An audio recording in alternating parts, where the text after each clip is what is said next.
We'll go ahead and call the meeting to order.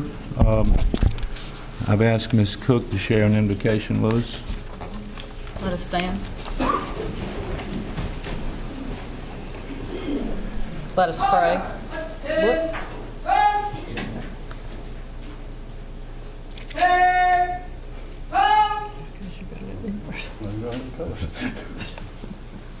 And now we'll have West Brunswick present the colors. Okay.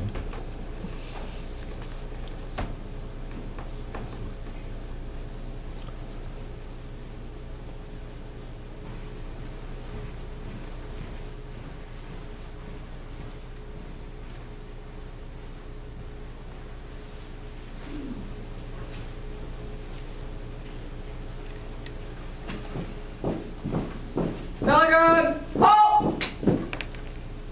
Pose! Pose!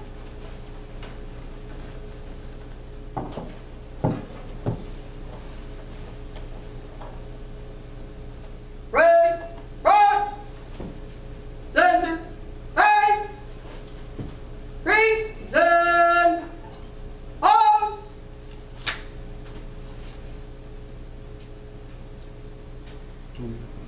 I pledge allegiance to the flag of the United States of America and to the republic for which it stands, one nation, under God, indivisible, with liberty and justice for all.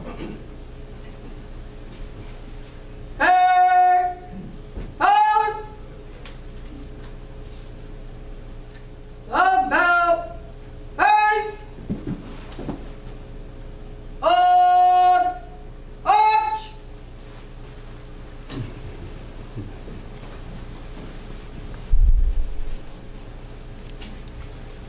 Let us pray. Lord, we thank you for this day. We thank you for the ability to be here and to interact on the behalf of the people of Brunswick County. We ask, Lord, that you would guide us, direct us by your hand, and give us wisdom through your Holy Spirit. Let there be peace in our midst tonight as we make decisions that affect the lives of so many in our community. We thank you for this time of Advent as we remember the reason for the season. Help us to stay focused on what the real meaning of these next few weeks hold for us all. We thank you in advance for the peace that passes all understanding. We commit this meeting to you and to the wisdom and guidance that we will receive from you. We thank you. In the name of our Lord and Savior, amen. Amen.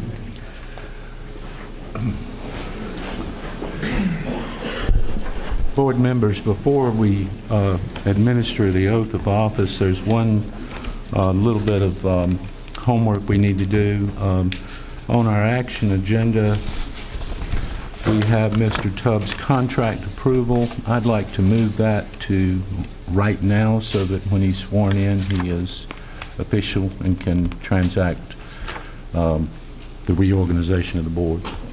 So I'll entertain a motion to approve the contract for Mr.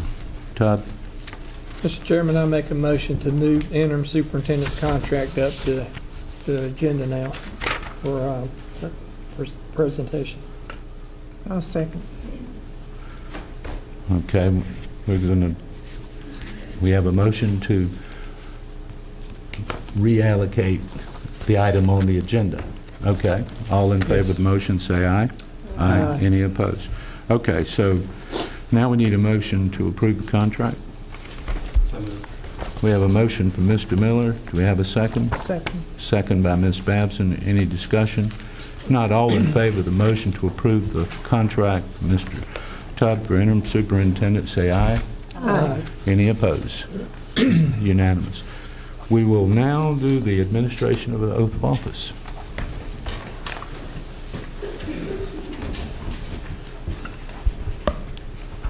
We're longer down there. So we're longer down there. Oh, John, Mr. wait. Chairman, if we would have Mr. Charles Miller sit forward first. Is there someone, Mr. Miller, that you would like to hold the Bible while I administer the oath? Yes, sir. You have your own Bible, do you not? No, everybody. Rest of it. Come here, Brandon.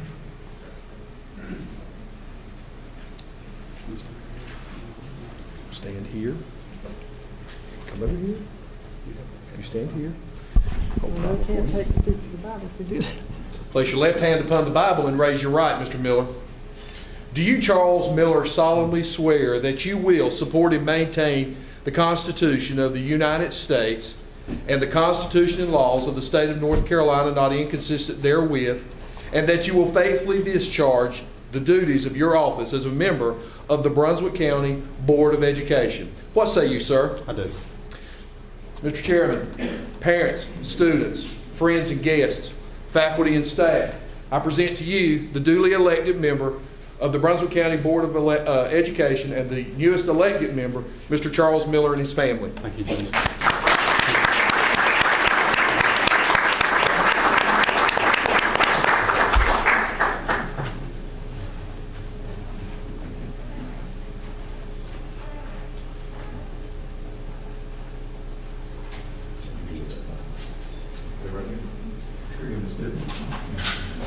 Auspicious to have a battalion commander here to hold the Bible for you. I think of no other or greater way than have a student such as yourself to help you with this day, Mr. Thompson. Greatly appreciate your assistance. Great honor. Thank you, ma'am. Sir, if you would please place your left hand upon the Holy Bible and raise your right. No. Do you, John W. Thompson, solemnly swear that you will support, maintain, and defend the Constitution of the United States and the Constitution and laws of the state of North Carolina not inconsistent therewith, and that you will faithfully discharge the duties of your office as a member of the Brunswick County Board of Education? What say you, Mr. Thompson? I will. Mr. Chairman, parents, students, guests, faculty, and staff, I present to you the now newest member of the Brunswick County Board of Education and the newest elected member of the same, Mr. John W. Thompson.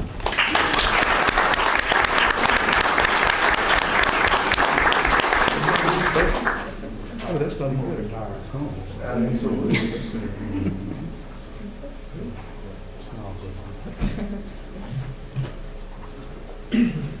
Mr. Tubb, are you prepared to take the oath of office of the interim superintendent of the Brunswick County School System? Yes, sir.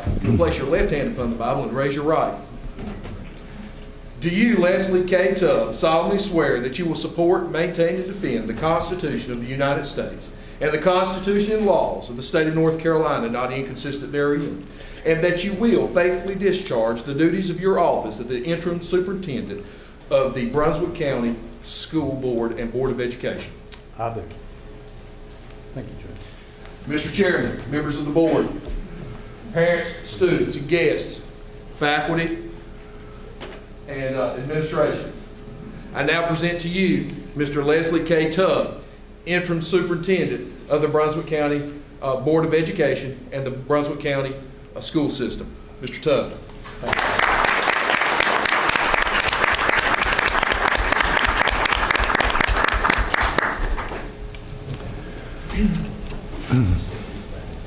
Well, Mr. Tubb, your first official act is going to be to serve as our chair for the board reorganization. So I pass the gavel to you. Thank you, Mr. Chairman. The organizational meeting of the Board of Education has been called to order. We have a quorum present, as you see, all of our board members. One of the purposes of this meeting is the election of new board officers. The first order of business is the election of the chair. Just as a reminder, nominations do not require a second, and no motion is needed to close the nomination. So at this time, I open the floor for nominations to the position of chairman of the board, chairperson of the Board of Education. Do I hear nominations to that office? I'd like to nominate Catherine Cook. Are there any other nominations? Ms. Cook, would you like to be, and would you accept the nomination of board chair? I would be honored to serve as board chair. If there are no other nominations for the position of chair, at this time I ask the board to make it known. All in favor of Mrs. Cook being the board chair, please say aye. Aye. And as you heard, the records show that this was a unanimous vote. And at this time, I'll turn it over to you, Ms. Cook, to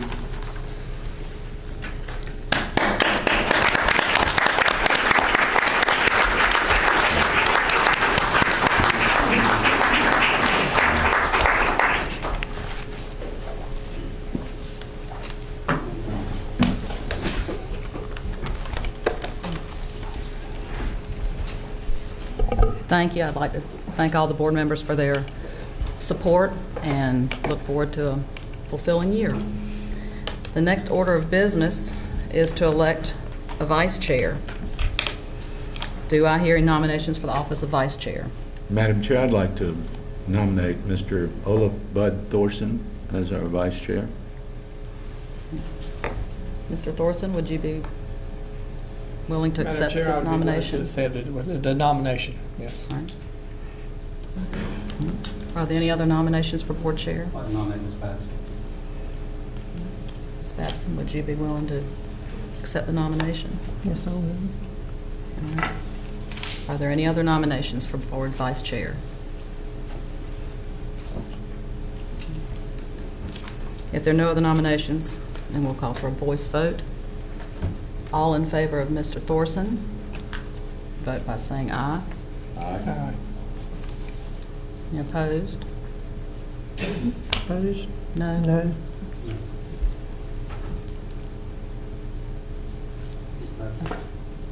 Any vote for Ms. Babson? All in favor say aye. Aye. Opposed?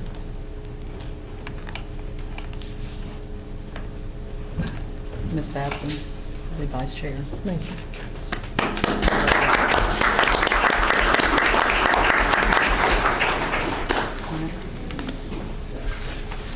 All right.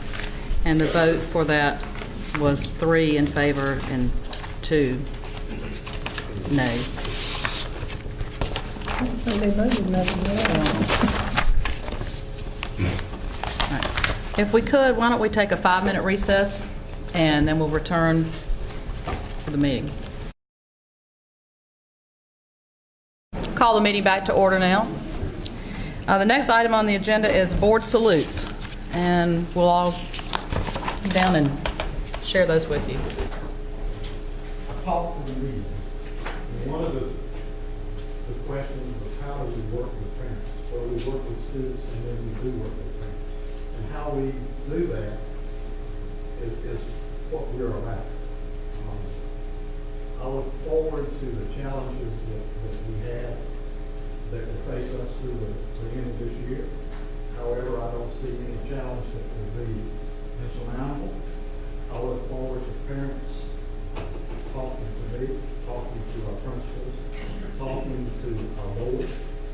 And part of what we do is, as those of you that have been here before, is we salute those students and those parents of students who have achieved in a personal way, in a school way, in a community way.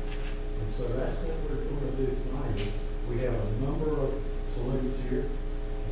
With that, I will start. The first one is congratulations to the following 4 students for being named winners of the 2014 Superintendent's Answer Card Contest.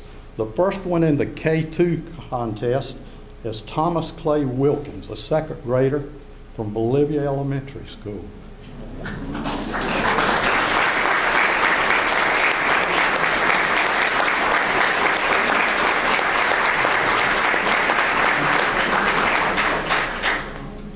Not only do they get a certificate, but they get a pack of cards, and the cards are just there. This Is that your picture? Is that your picture? Are you driving? the parents of Thomas Clay. Are you here? Yes. I hope you are. Please stand up. I know you're proud of your son.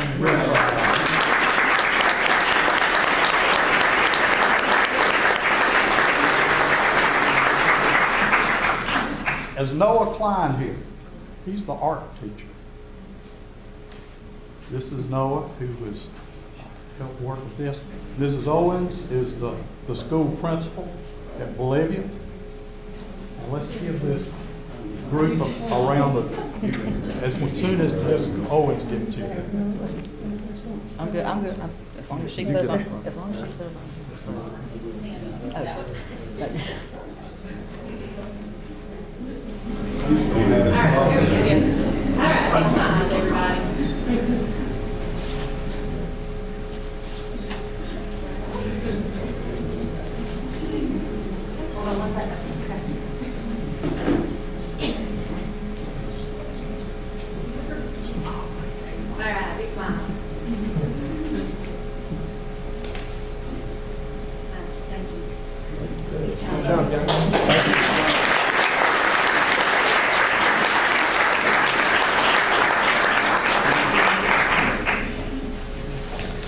The winner in the grade 3 through 5 category is Emily Smith, a 5th grader from Jessie May Monroe.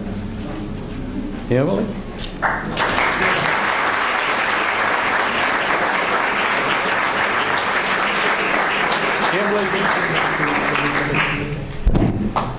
Emily's parents, if you're here, please come forward.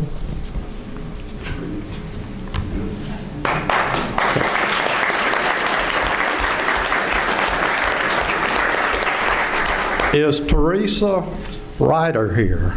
The art teacher, please.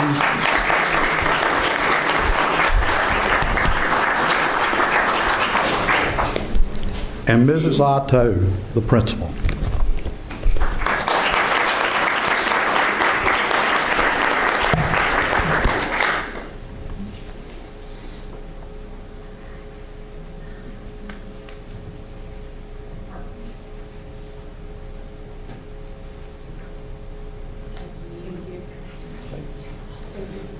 Thank you.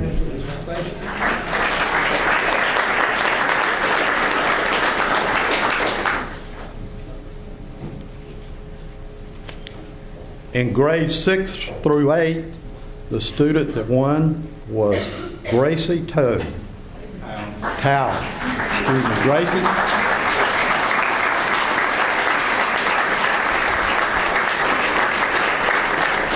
Gracie is from South Brunswick Middle School. Art teacher is Hope Shadding Hire. I know Mr. Ruth is here too, so Mr. Ruth, if you will come down.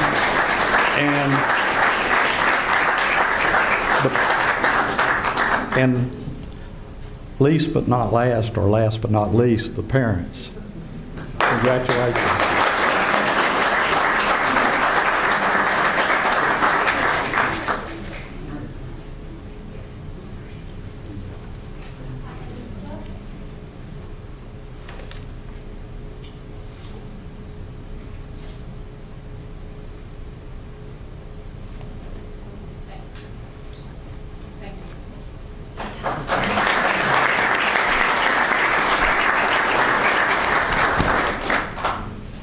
Our grade 9 through 12 category was won by Victoria Holliday from North Brunswick High School.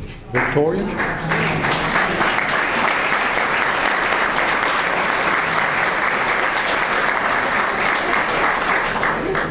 The parents of Victoria, please. Shane Miller was the art teacher. Shane, are you here? Come on.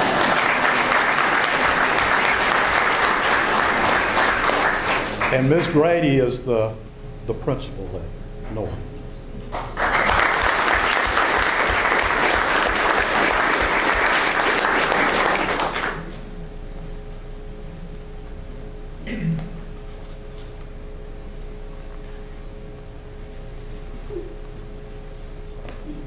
Can't see anyone.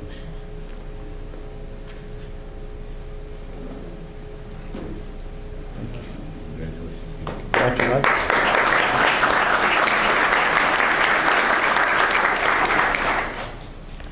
Just by way of information, 14 of our 19 county schools submitted entries into this year's contest. Each of our county's 4 winners will receive 25 of their own cards to pass out this Christmas. And what we would like to say, and I would like to say, is as much appreciation goes out to all of the other students who entered the contest and the supportive art teachers in those schools that helped and encouraged them and pushed them to at least try. There were many excellent entries, and the really neat thing is if you go down to Franklin Square Gallery in Southport, you will see all those entries. And parents, that's what we're about, is our kids. And you will see us push to recognize kids and to listen to you as parents as we do it, because it takes you to help us and to help the teachers. Our next award goes to Caroline Griffin, who is the Brunswick County Exceptional Children's Teacher of Excellence. Caroline?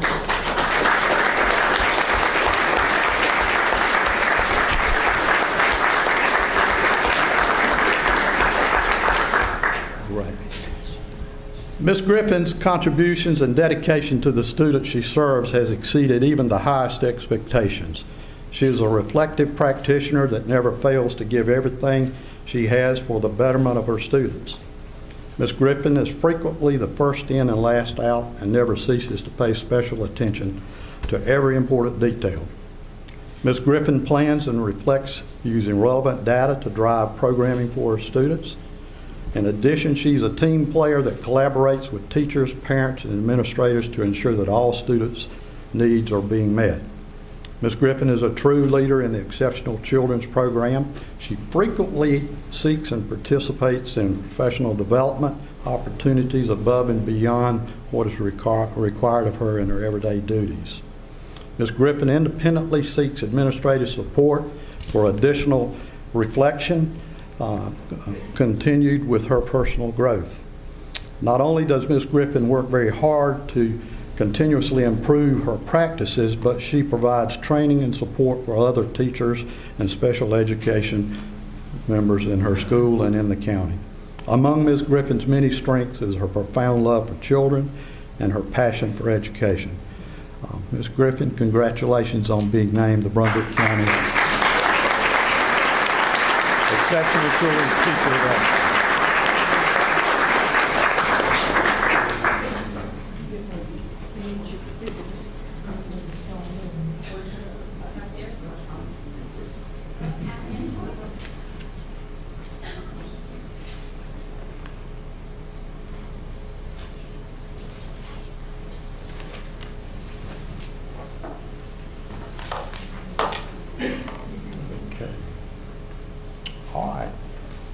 The next award is to the Brunswick County Early College High School STEM recognition. If the principal would please come forward. I know Ms. Skaggs is back here in the back.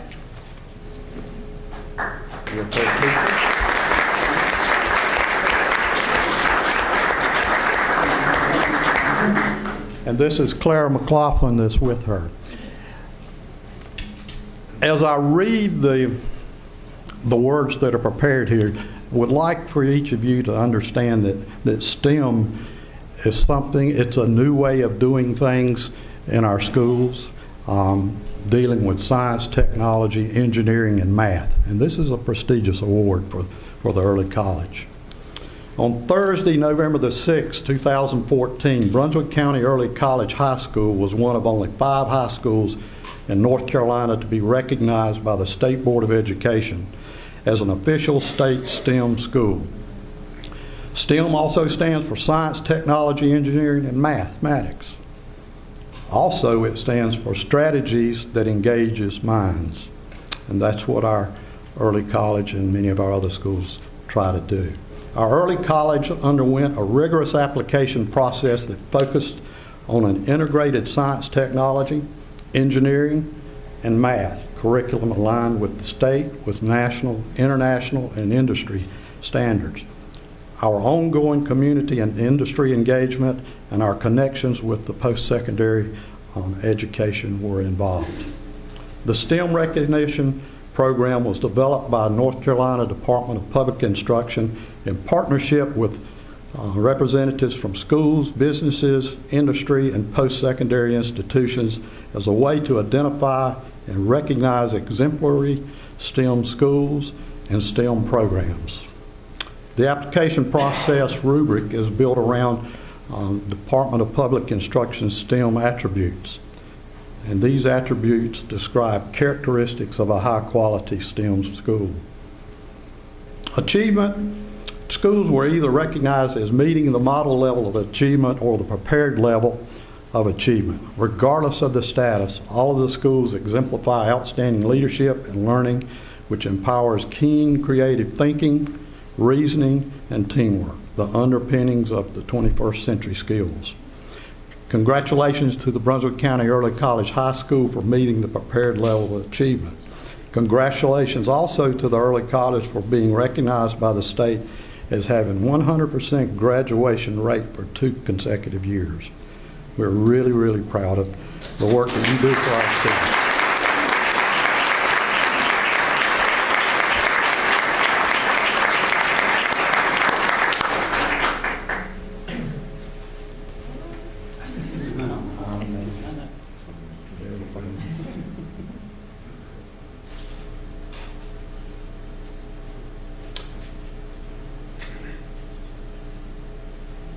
And this is a long ways from being the chorus teacher at Waccamaw Elementary. Thank you so much. At this time, we'll have public address, and I'll ask our attorney to state the information that you need to know before you come up and make a public address. Public speakers' discussions regarding particular individual employees, litigation, student records, or other matters which may be required to be kept confidential may not be discussed in open forum. Chairman will have this responsibility to determine matters of discussion that may be inappropriate and rule the speaker out of order if necessary. Presentations are limited to 5 minutes per person, per organization. Mr. Bill Bailey. Here we go. If you can, there you go. Yes, my name is Bill Bailey, and I've been a 10-year resident of Brunswick County, and have 2 children in the schools, a 5th grader and an 8th grader. Now that you have terminated Dr. Pruden and appointed Mr. Tubb as the interim superintendent, as a parent, I want to know how this helps my kids. All this talk about new direction, moving forward, when will we get to hear these new ideas? You've decided to replace last year's Superintendent of the Year, chosen by his peers, by the way. All of a sudden, did he just become stupid? Oh yeah, that's right. It's test scores, you say. Let's see how many teachers have left Brunswick County schools in the past couple of years. I know 38 have left South Brunswick High School in just this past year.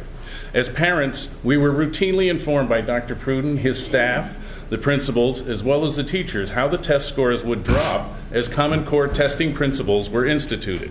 It would take time for students and teachers to adapt.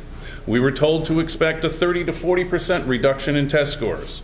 And let's look, your answer is to eliminate more teachers' assistants, watch our student-teacher ratios continue to increase, but yeah, it's the superintendent's fault.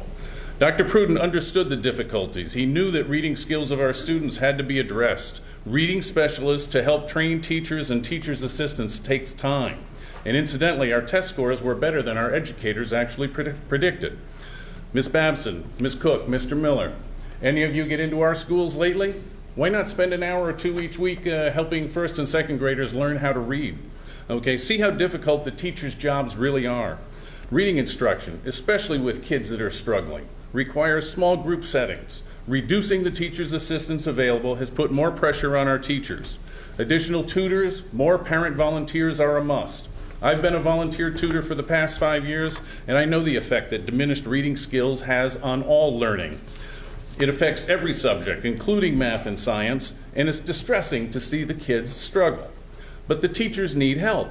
Yes, teacher morale is low. Their jobs are hard, and they have to do more and more with less. I'm amazed at how they persevere, spending their own hard-earned dollars on their classes routinely. I see the creativity they bring to the classroom, molding young minds in a positive fashion, the enthusiasm that they have for teaching, and they watch you throw away, around $200,000 on this unnecessary superintendent witch hunt. Very nearly cost our schools $1.5 million, maybe even more, on your staggered school start debacle last spring. Unbelievable. And don't think we're as dumb as you think. We, and I mean parents, teachers, principals, and staff, all know that this termination was a personal vendetta. You're upset that Dr. Pruden refused your constant meddling in educational issues. Ms. Babson, your view of Brunswick County education is scary. The Brunswick Beacon quoted you on November 20th as stating that Dr. Pruden was responsible for Common Core. And I quote, "He's the head of it. We had supposedly a new program put in, but it's basically the same things we have been doing. It's not something wrong to do, but everybody had their own notion about it. But I still have questions about Common Core myself." Unquote. As a footnote, Ms. Babson, Common Core happens to be a state-mandated curriculum in North Carolina, not something our administrators chose to implement. It's clear you have no idea what Common Core curriculum really is. As for trust and judgment of the school board, you've completely lost all the trust of the parents, teachers, principals, and staff. Your judgment is clearly inadequate, you're dishonest and secretive, believe you can lie and cheat your way out of this disaster. Okay? We have a completely dysfunctional school board. And one last issue the people of Brunswick County need to know about you. It wasn't enough to unilaterally terminate Dr. Pruden without cause, attempt to ruin a fine man's reputation. You three also denied him and his family the customary 90 days of health care coverage following the termination. That's an unforgivable escalation of your nasty behavior. I'm disgusted that our elected officials are that vindictive. Any level of respect anyone ever had for you is completely evaporated with that decision. Tell me, Miss Babson, Miss Cook, Mr. Miller, please tell me, how do you face yourselves in the mirror each morning? Very easy.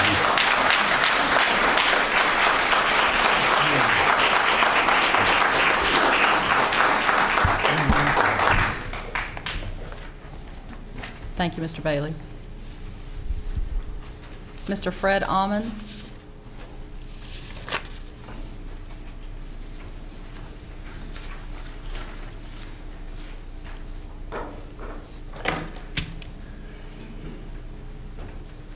I had an impassioned speech all prepared on the firing of Dr. Cook, but there seems to be enough righteous indignation to go around, so I'm going to skip right to the end of my remarks and save everyone some time. As the superintendent, Dr. Pruden could have looked at his firing in two ways. One, the glass half empty, or two, the glass half full. Here's how I think the half full plays out. One, a $123,000 7-month paid vacation, courtesy of the Brunswick County Board of Education. Two, unencumbered time to search for a new superintendent's job in a progressive, forward-thinking school district where the school board has the educational needs of the student coming first, not a political and social agenda. And three, never having to put up with the 3 members of the school board of education who fired him. Unfortunately, the rest of us do. So I simply ask that the Board of Education begin making educated decisions, because the decision to fire Dr. Pruden certainly wasn't one of them.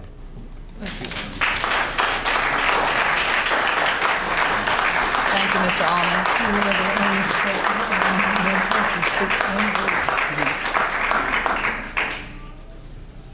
Ms. Erin Smino.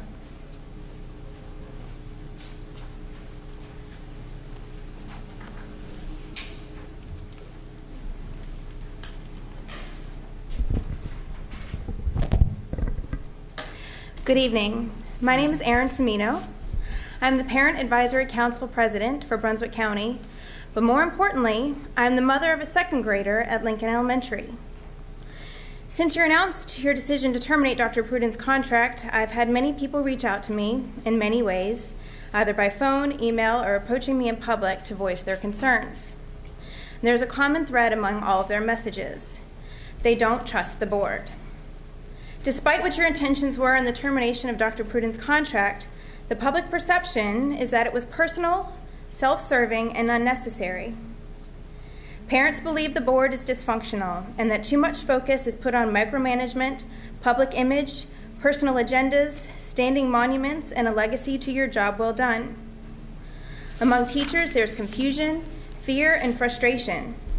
They're afraid to make decisions in their own classrooms because of a potential fallout, and most importantly, feel that there's no loyalty to principals, faculty, and staff from the board.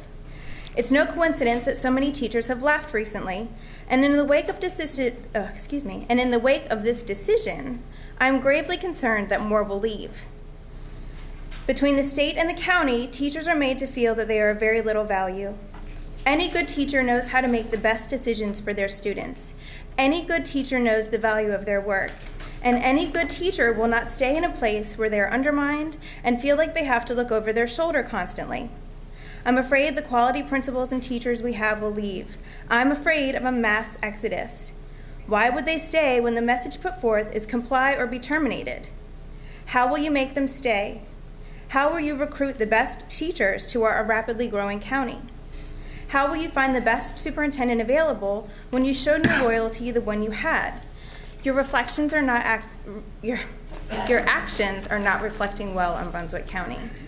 Since terminating Pruden, there has been no plan to put forth what you believe wasn't working under his leadership.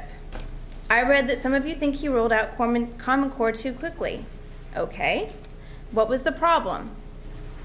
What is the plan to fix that problem? If there is a new plan, then what is it?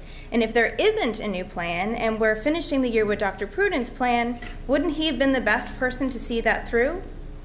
How will we pay for our interim superintendent? With such a large amount of money being spent, I think that the people of Brunswick County are entitled to an explanation of where that money is coming from and what sacrifices will be made to pay for it. Many teaching assistants were cut this year because of money, but it seems that the money to pay for a superintendent has appeared out of nowhere. I'm nervous about the future of Brunswick County schools under this board, and I don't say that to be disrespectful. I'm fully aware that this job is difficult, and I know that it's extremely important. But I think that your focus is skewed, and that you are all unable to work together. The last two major decisions you made were a 3-2 vote with the exact same people on either side. That speaks volumes. A school system is only as good as its Board of Education. It's like a reflection in a mirror. Does the board have a healthy group dynamic, or is it a parade of egos marching single file? Do members show respect and trust for each other? Do they act as predictable single-issue advocates, or do they approach each decision with an open mind? Do they seem to make strategic choices for the well-being of the county or for their own personal agenda? The relationship between school board members and the relationship that they have with teachers and administrators in the county create the climate of public education in a community. Whether healthy or dysfunctional, a school board has a heavy influence on the way people view their schools. The county school system is only as good as each school member that makes up their board. I believe you have the ability to make positive changes in Brunswick County. Find the best superintendent you can and trust him or her. Work with him or her and not against them. Make Brunswick County a place where the best and brightest want to work. Make the best teachers, administrators, and staff look well on Brunswick County by making it a place where they are seen as the most important piece of the educational puzzle. Prove that you believe in their value. Encourage them to constantly better themselves and increase their own education, and then reward them for it. If you are looking for a legacy or a monument to your job well done, then look at the students. Their success is your success. These children are the future of Brunswick County and North Carolina and of America, and any one of them could change the world for the better. Will they have a steady educational foundation to do it? I hope they will. But if we continue down this path, I'm afraid that they won't, and then that will be your legacy. Thank you for your time. Thank you, Ms. Simon.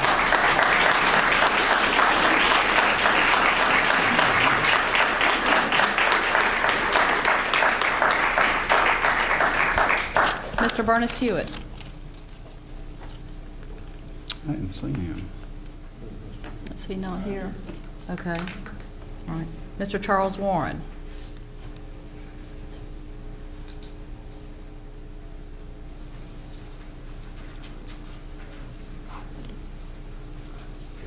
Good evening. Evening. Madam Chair, my name is Charles Warren. I'm the chairman of the North Carolina Black Leadership Caucus, and I'm here to represent the community as well as my organization. We are very disappointed that Dr. Pruden was terminated by this board.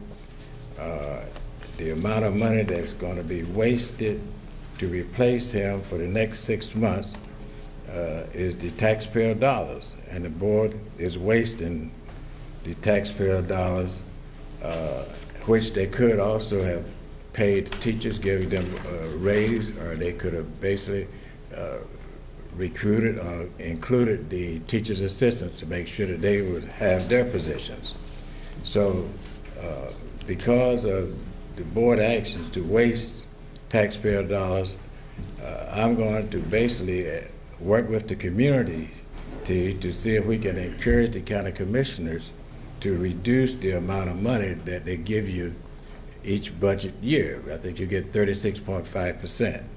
And we're going to see if we can advocate to see with the county commissioners to see if we can get that reduced, maybe to about 34%, because you are basically reckless with the taxpayer dollars. So thank you very much, and this is not the last you hear this. Thank you, Mr. Warren.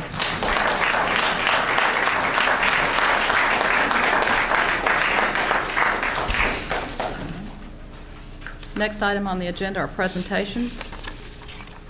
First one we have is a comprehensive annual financial report.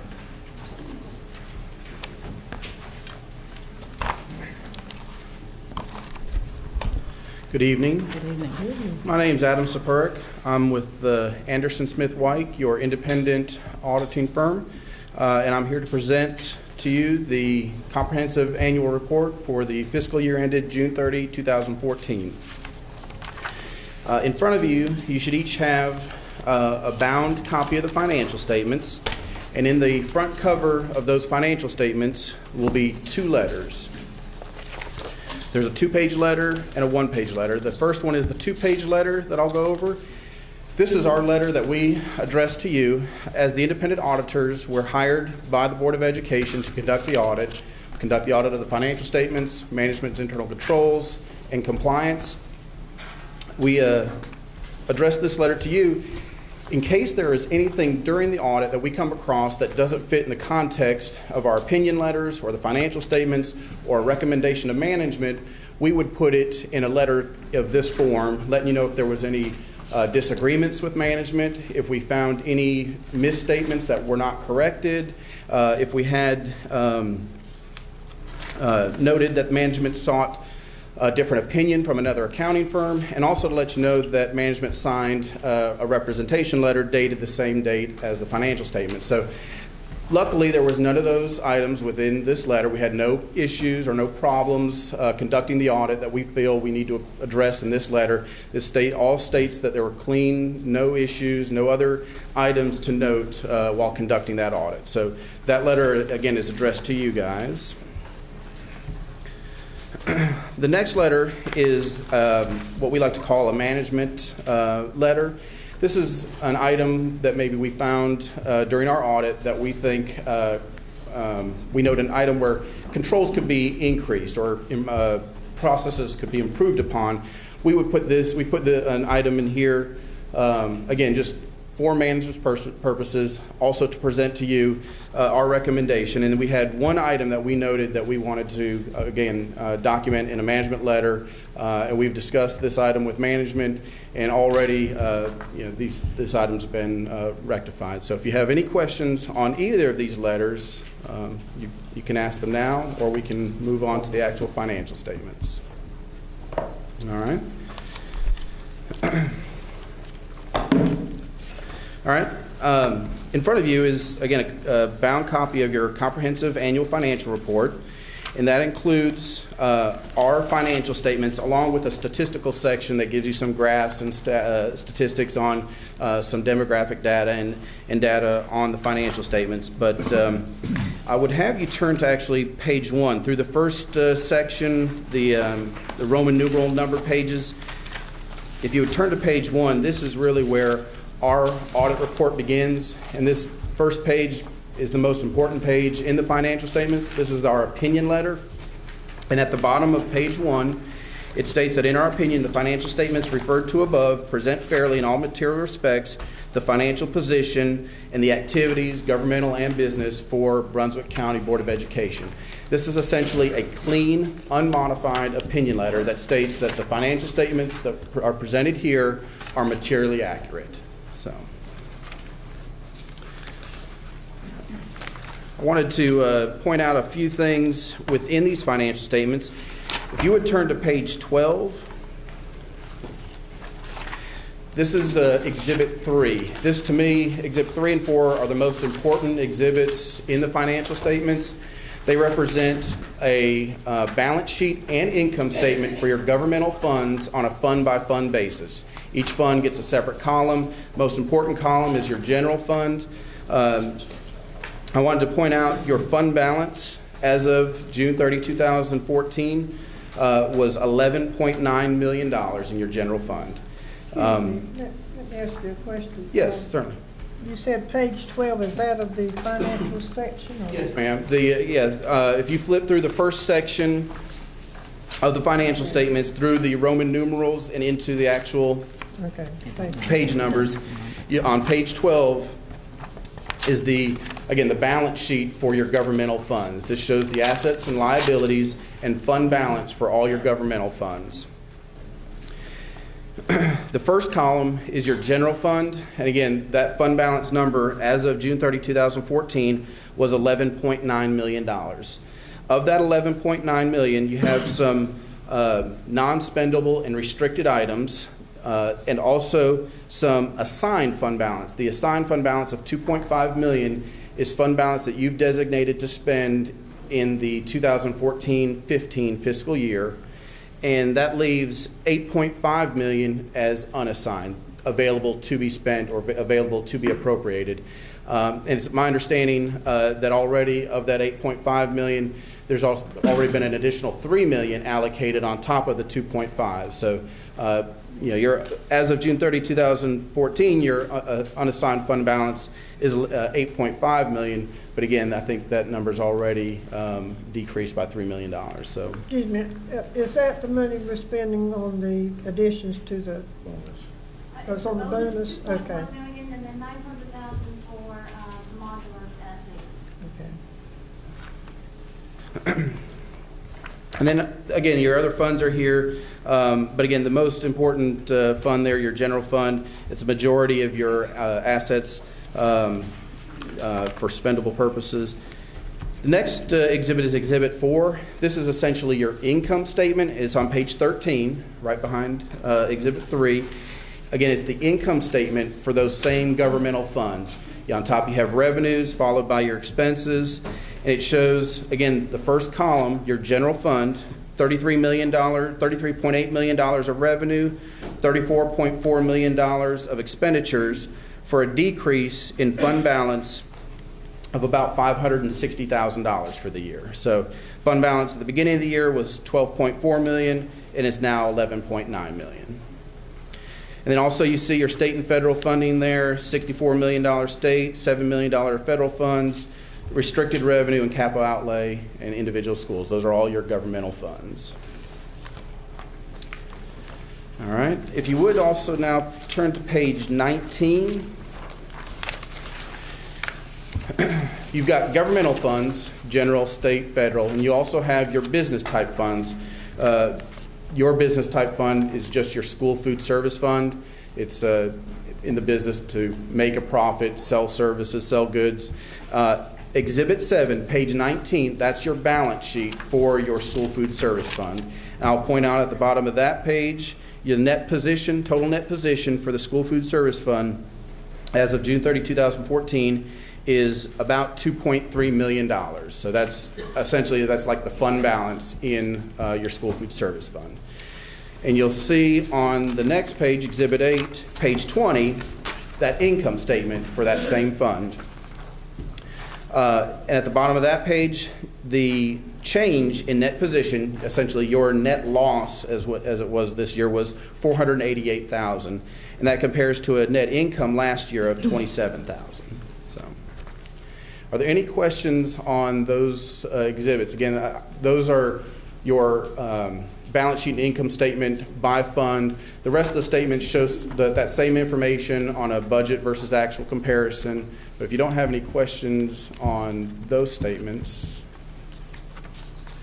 the next page, well, after these exhibits, you have footnotes to the financial statements. They go into detail about your assets and liabilities and your significant accounting policies. But our reports, the rest of our audit report is over compliance. So if you turn to page 69, These are the beginning of 3 letters within the financial statements that go over the testing of internal controls and compliance, as well as our opinion letters on your compliance with state and federal major programs. Not only do we audit the financial statements, we're required to come in and audit to make sure that some of your state and federal programs, that you're spending the money in compliance with those requirements for each specific and representative program. So again, the first letter is on internal controls and compliance, and we noted no significant deficiencies in internal control. And the next 2 letters are opinion letters that, again, are clean, unmodified opinion letters that state that in our opinion, the Brunswick County Board of Education complied in all material respects with compliance requirements referred to above for both state and federal. 1 letter's for state and 1's for federal. So again, the programs that we audited as major for compliance, we found no exceptions, no compliance violations, and are issuing 2 clean opinions there. Any questions there? That really concludes what I wanted to point out within these financial statements. So I appreciate your time, and I appreciate the work your finance department, Freya and her staff, put forth and preparing for the audit and keeping the financials straight. Not only, I like to think that we come into, we issue these financials, we go over these numbers. These numbers are really 6 months old as of today, therefore last fiscal year. You've gone over these numbers. You know these numbers. What I hope to go over and present to you is that in a cleanup audit and a clean opinions, what we're telling you is that the audit numbers and the numbers that you're getting presented each month on an ongoing basis are accurate. We don't have to come in and do major adjustments. We don't have major findings. So that's part of what these presentations, I think, bring. So, Madam Chair, if I could. Yes. Under Exhibit 8, you're showing a deficit spending of $488,000. Because that's a fairly significant number, it wouldn't take many years before we wipe out what you referred to as our fund balance in child nutrition. Correct. Did you identify what was going on with that $488,000? Yeah, in looking back at last year, that fund actually made $27,000.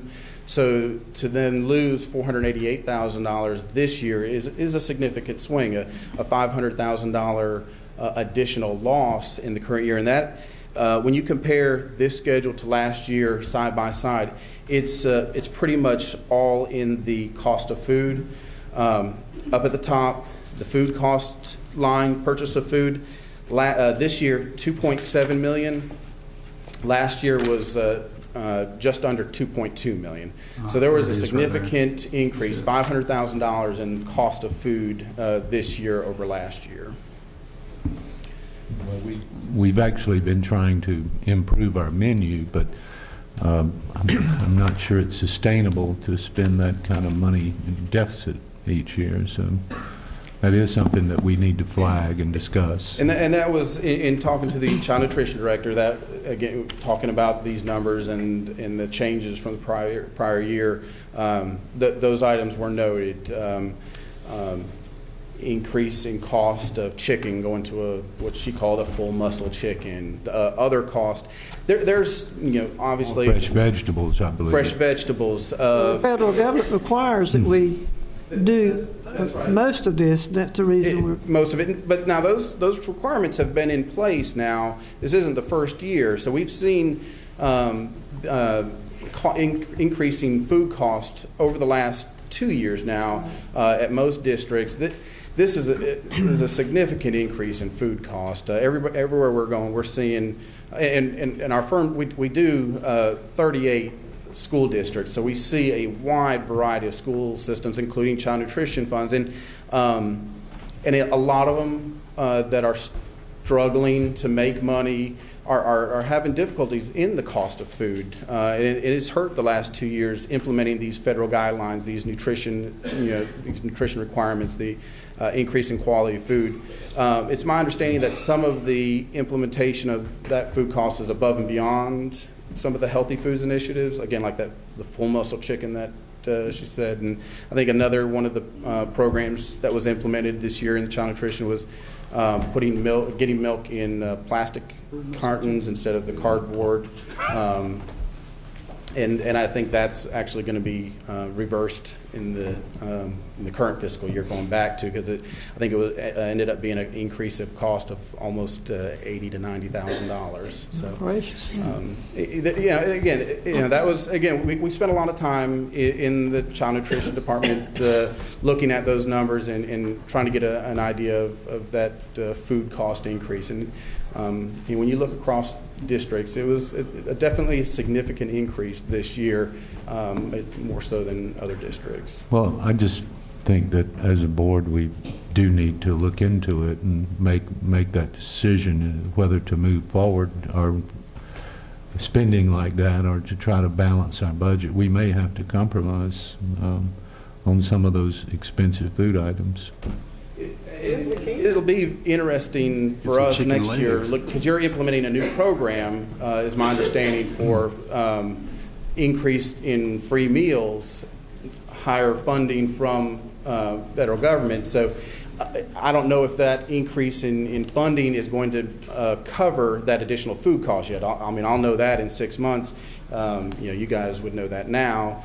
But again, I do know that you're implementing a new program in that fund where your funding structure is going to change. You're not going to have as much in food sales. It'll be higher reimbursement rates from the federal government. So. I have a question, if it's all right. I'd like to ask Ms. Cahill. Would you explain the process that we go through in hiring our auditors for the school board? We put the service out for bid. We've been doing it every 5 years. This is the third year with this firm. Just to follow up with that, do you have someone in our office monthly? Does your firm have someone come down to our district monthly? No, we come in actually 3 times a year. We come in the spring to do our first round of compliance testing and internal control testing. We also come back in June timeframe to do some testing at the individual schools, and then we come back in the summer, early fall to do, after year end, to do the actual financial statement audit and again wrap up our compliance from the spring. So we come in 3 times a year and do various things regarding the audit. Basically, you're giving our school district a clean.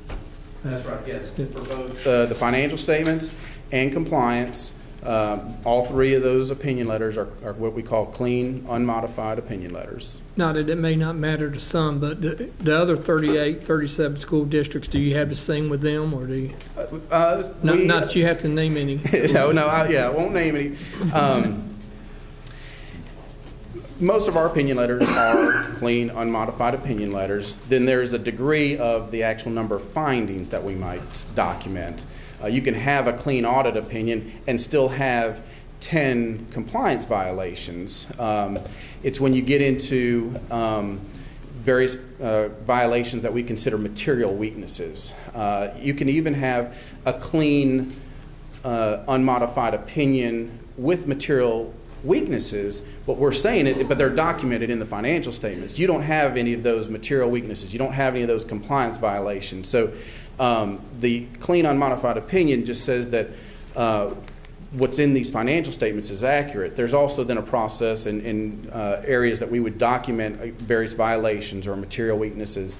Again, we don't Not all of those are clean, unmodified, with no violations or no material weaknesses. We find significant deficiencies throughout the state. And we found one this year, an item that we recommended to management that could be implemented, again, to strengthen controls and ensure processes to safeguard assets. And so, we do have a management recommendation there in that one letter. But no, Brunswick County school system, it's a very clean audit. It's a very efficient audit. Freya's well prepared for us, has everything that we request lined up. All of her staff is very helpful, very knowledgeable. So it's definitely one of my cleaner audit clients. And again, I appreciate the hard work she puts in to ensure that. Does this report go on to Raleigh? Does it have to be sent to Raleigh? This is your actual comprehensive financial report. Our audit report is within this.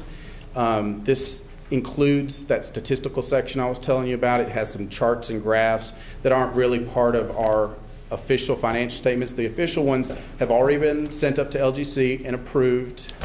They were approved probably about a month ago. And then we work up those charts and graphs to actually give you this full comprehensive report that includes, again, that statistical section that provides a lot of data, a lot of demographics, a lot of comparisons, a 10-year comparison, a lot of information. Anything else? Thank you very much. Thank you. We'll see you next year. All right. Look forward to it. Madam Chair, thank Yes. Ray and her staff as well for that job. I'd like to recognize them maybe at our next meeting. Thank you. Start using smaller shopping carts.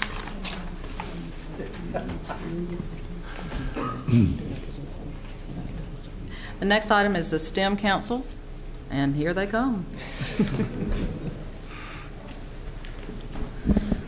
We would like to thank the Brunswick County Board of Education Chairperson, Ms. Cook, board members, Interim Superintendent, Mr. Les Tubb, and members of the Cabinet for this opportunity to share our experiences as part of the first annual Brunswick County Extreme STEM Tour.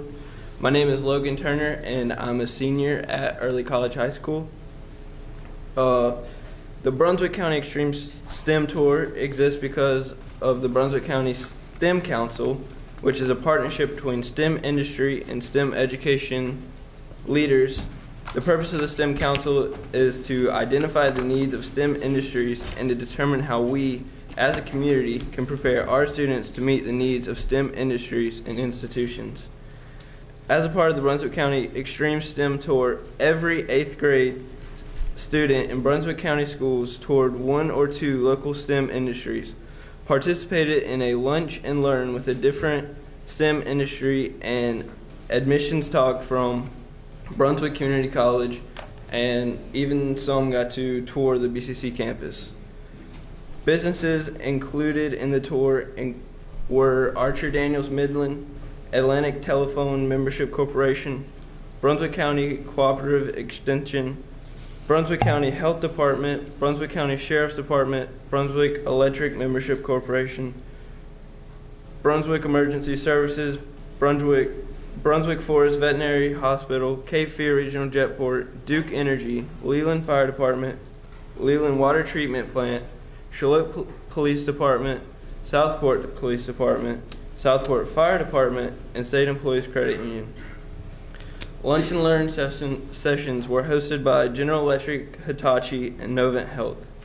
I was one of the STEM ambassadors for Brunswick County Academy, and I toured the health department and Brunswick County Emergency Services and participated in a lunch and learn hosted by General Electric.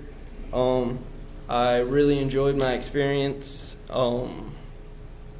We had a lot of hands-on experiences as far as getting to do a germ demonstration where we saw like how the spread of germs happens. We did a fire investigation, and we got hands-on experience with CPR training. All high schools and middle schools in Brunswick County schools participated in the Brunswick County Extreme STEM Tour, and we have a few representatives from the schools here to talk to you. Thank you. Thank you.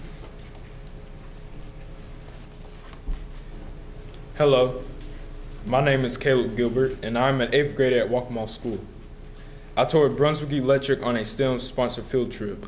The professional workers from Novant Health spoke during our lunch at the event center at Old Doug Williamson Auditorium. One of the things I learned is that an engineering degree can take up to 6 years of college. One of the things that I liked during the STEM field trip was the network grid at the ATMC building. Thank you for your time. Hi, my name is Reagan Dunproff, and I go to South Brunswick Middle School. I toured Duke Energy Power Plant, and I was at the Lunch and Learn session at BCC hosted by Miss Beatty. I learned the different career paths and qualifications that I would need to be an engineer through the tour, and I really liked all the information we were given about just one field of work. Thank you. Hello, my name is Kelsey Kazmierzak. I'm a senior at South Brunswick High School. I was a STEM ambassador on the South Brunswick Middle School STEM tour, and I toured the Jetport and the extension at AT and NC State, and I spoke with a representative from GE. I learned how weather conditions relate to the structure and functionality of airplanes, and how to propagate plant life. I also learned that propagating did not have anything to do with propaganda. And I liked being able to interact with the younger students on an intellectual level. I also think that the STEM tour would also be very beneficial to high school students, especially junior and seniors, who, like me, probably have no idea what they're going to do next year. So if anything were to change about that, I would say that more high school students should participate in the tour. But it was a very good experience for me. Thank you. Thank you.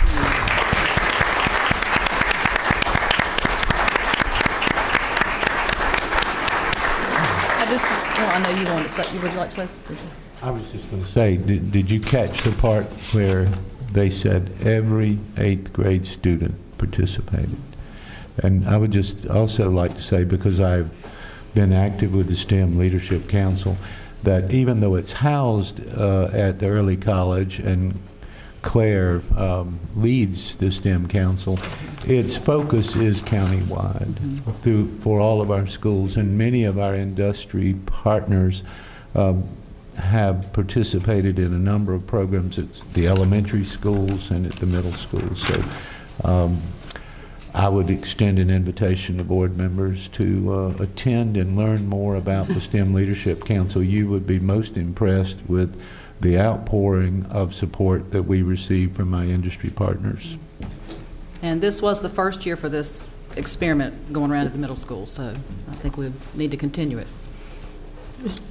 Mr. Chairman, I was able to observe some 8th graders as they came through the EMS department for the county, and they just learned a great deal. They had a video showing exactly how fast, if you were lying on a sofa, which was about, I don't remember, 1 or 2 minutes or less, that in a room that you could be consumed by fire.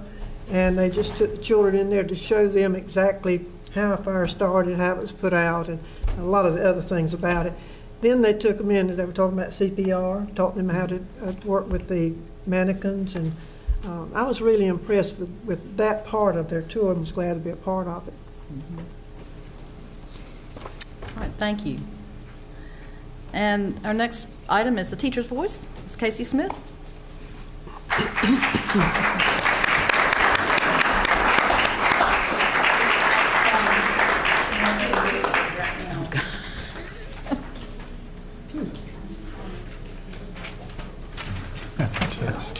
Oh, this is our test. Yes, that's as promised, your post-assessment. which I'll talk about just in a second. But I want to say congratulations to fellow Teachers of the Year, Allison Wilkins, who I think has already left, but her second grader was up here. Yeah. So as a parent of excellence, and Teresa Ryder and Claire McLaughlin as well, and my colleague Hope Heyer, who was up here with a student of mine, Gracie Tao. And good job, Reagan. I'm not sure if you're still here from South Brunswick Middle School. Good evening, board members, and welcome, Mr. Tubb. I would like to say on behalf of the teachers of Brunswick County, we're looking forward to working with you over the past several months. I did promise you at November 5th meeting that I would give you a post-assessment. So is it possible that you all could send that back to me through the courier or at the end of tonight? Okay, either one would be great. We do it in closed session. No, I probably won't be here after that. But I have up here behind you all a poster that we created at South Brunswick Middle School. And it's awesome that there's so many people here. You can see this and learn about this. It outlines the 3 aspects of bullying behavior, and it's in kid-friendly language, and it also depicts them. So, and keep in mind, this is not something that we just made up at South Brunswick Middle School. This is all based on the research about bullying. First, there has to be a power imbalance, so that could be a size or age difference, or one person versus 2 or more in a group. Second, there's a plus sign here because it also has to be repeated or have the potential for being repeated, so something that we see occur more than once a week or several times in a month. And finally, it's got to be intentional and on purpose, so those are some depictions. That one's a hard thing to depict, but it gives you an idea of what that means. So those of you that are present tonight, spread the word on what exactly bullying is. Okay, Miss Deborah, do I need to put that back? You got it, okay. When people talk about bullying, oftentimes you'll hear adults say things like, oh, they're just being kids, or let them figure it out and resolve it, or they've got to learn how to stand up for themselves. Such a mindset is not of the 21st century, a time in which no matter how old or young we are, we all know what the right way to treat another human being is. And I've become really adamant about eliminating bullying because it's a good place for us to start to ensure our students are feeling safe and supported at our schools. If our students do not feel safe and supported, and if they do not feel like school is a welcoming and inviting place where they can be themselves, then Spanish, math, social studies, or any other assessed subject becomes the least of their worries. Now, speaking of assessments, I just gave you all a post-assessment. End of grade, end of course, North Carolina final exams, and many other assessment scores show us the academic growth that our students and our schools are making. But the students we have in our classrooms are growing in many ways besides in academics. And I'm going to come back to that idea that there are various types of growth in the future, but for now let me just say that I'm sure you can imagine the frustration that some students feel when they take an assessment and they're unprepared or they're distracted because of other things happening in life. Life is happening. They automatically know they failed sometimes. After a while, that begins to define them. And this labeling and measuring by academic growth only is a sad reality for students and their teachers as lawmakers continue to define growth of students and partial effectiveness of teachers and schools solely based on this one aspect, academic growth. And you can also imagine the helpless feeling that a lot of teachers have about that growth, knowing that the time we have contact with those students is the only time we have control to ensure academic growth is occurring. So to use your quiz as an example, I taught you about bullying back in October and November, and I followed up with you on an email with resources so that you could do your own studying and preparing, because after all, learning is a two-way street and students have to take some of that responsibility. But in the end, your performance on that quiz could be used to measure both your growth as an individual on that concept and part of my effectiveness as a teacher. So it's a scary feeling for many teachers who are masters and experts of their contents and skills and who are doing everything in their power to ensure academic success, to know that in the end there is only so much control they have over that growth. And you'll recall that last month I reached out to parents and the community in general. It truly takes a community effort to raise our children and to ensure their academic growth. On the topic of community, Brunswick County is no doubt a community with many passionate advocates of education. We have seen and heard that advocacy in the past few weeks as changes have been made in our system. And I have some humble suggestions for how we move forward amidst change. Number one, instead of dividing and arguing, we must discuss and listen in order to find common ground. Number two, instead of name-calling and down-talking, we must be gracious towards the persons on the opposite side of the proverbial table. It will take each and every member of our community, I'm talking to the board, but I'm talking to everyone here and anybody watching, to ensure that forward movement happens in the next several months in the name of the students that we are raising and teaching. This forward-moving path begins with listening to one another. So I've put a lot of time, thought, and prayer into both the Teacher Advisory Council meetings that we have each month, as well as these addresses to you all. And in the midst of figuring out exactly what my message would be tonight, I happened upon an amazing resource completely by accident. I happened to be looking at Roanoke County Schools' website in Virginia, and I learned that they are in search of a new superintendent. You may recall that I received my BA in Spanish at Roanoke College, and I actually taught my first 2.5 years there. And right in the middle of their homepage, they actually have links to information about their current search for a new superintendent. One of these links provides information on the 19 applicants that they have, and the other link shows results to a survey that their community participated in. They had 449 respondents, including parents, grandparents, teachers, tax-paying community members, former students, and retirees who participated. They answered 11 total questions, ranging from the types of qualifications they expected a new superintendent to have, the personal characteristics they would most like to see in him or her, areas of expertise and talents, and what the primary issue is that they would like their incoming superintendent to address. So to conclude tonight, I know I've covered a lot of topics, but I've really made an effort to connect them. I hope you could hear those connections. I continued the focus that I began on bullying, and I tied that to the fact that when students do not feel supported at school, academic growth is impossible. Academic growth, however, cannot occur when without the entire community's participation. And Brunswick County has a community of teachers, parents, and citizens who are all very passionate about public education and eager to participate in it.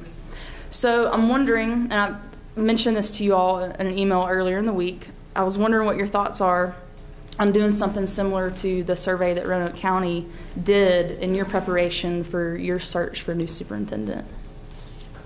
Ms. Chairman, we're supposed to hear from the North Carolina School Board Association in a few minutes, and I've checked through some of the materials, and there is a survey in the material. Okay.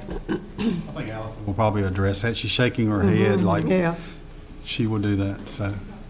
Okay. And if I'm not mistaken, we may have done that at the last search because there were a number of surveys that were sent out to the community.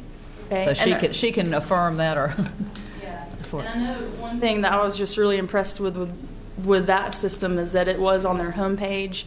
And I mean, you could literally read the entire survey as well as every response, no matter what it said.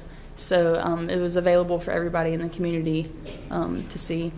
Yeah, I appreciate that link because I did have a chance to look at it. Thank you. All right, thank you.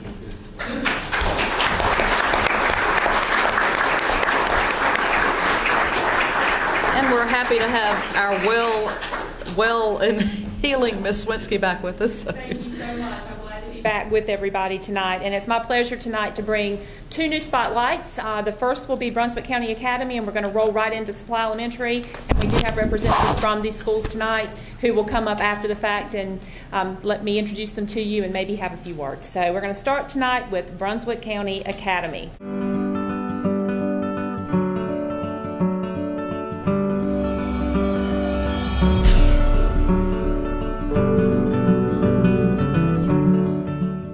Brunswick County Academy is an alternative school that serves children between 6th and 12th grade. It's not a bad school. It's kids that made a simple mistake. And, you know, our job is to get them on the right track. It seems everyone here works together to improve the students here. They care about us a lot. They want us to learn more.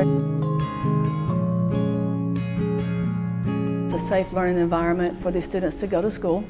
And our purpose is to put them back into the regular school setting. Because we are a small school, we are limited on our number of staff and faculty, so we do try to work closely together to fulfill all the students' dreams and achievements here at school. We have the same classes as the other schools do. We teach the same curriculum. We're expected to have the same test scores and the same growth as any other school in the county. When I get stuck on a question or something, like the teachers, they'll take time out to help you, and if you don't know what you're doing, they'll sit down and explain it to you and show you step by step what you have to do. It individualized your learning experience. And actually all the way through this experience, whenever I was inside school, it felt like a family to me. We have a lot more wraparound services for the students, and we can work with them more closely because we are smaller. Ninth Grade Academy is an area of our school that serves students who were not real successful in the 8th grade. And instead of holding them back in the 8th grade, they promoted them to the 9th Grade Academy here at BCA. And our teachers have smaller class sizes, and it really allows the student to continue to learn and to continue to try to progress and get ready to go into the 10th grade at their home school. We have some students that started here at 9th Grade Academy and are now getting ready to graduate this year. So that's the goal. We want to have a good graduation rate.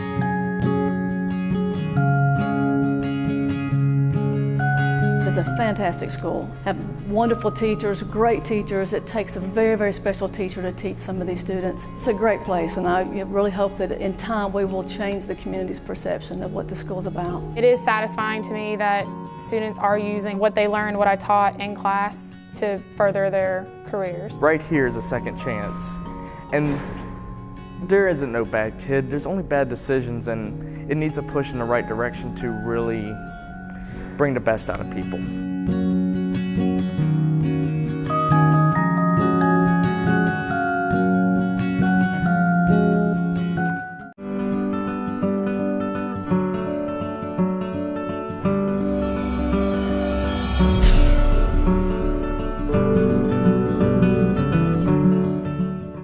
I believe we're a very local neighborhood, local public school that provides a great learning environment for everybody in the community. You should bring your children to Supply Elementary because we're very welcoming, we're loving, we're caring, while at the same time challenging your child to be the best learner they can be. I can tell that they care about my children. You know, they care about their education and them growing as the little people. They just want us to learn, and they're like doing it hard so we could be really smart when we grow up.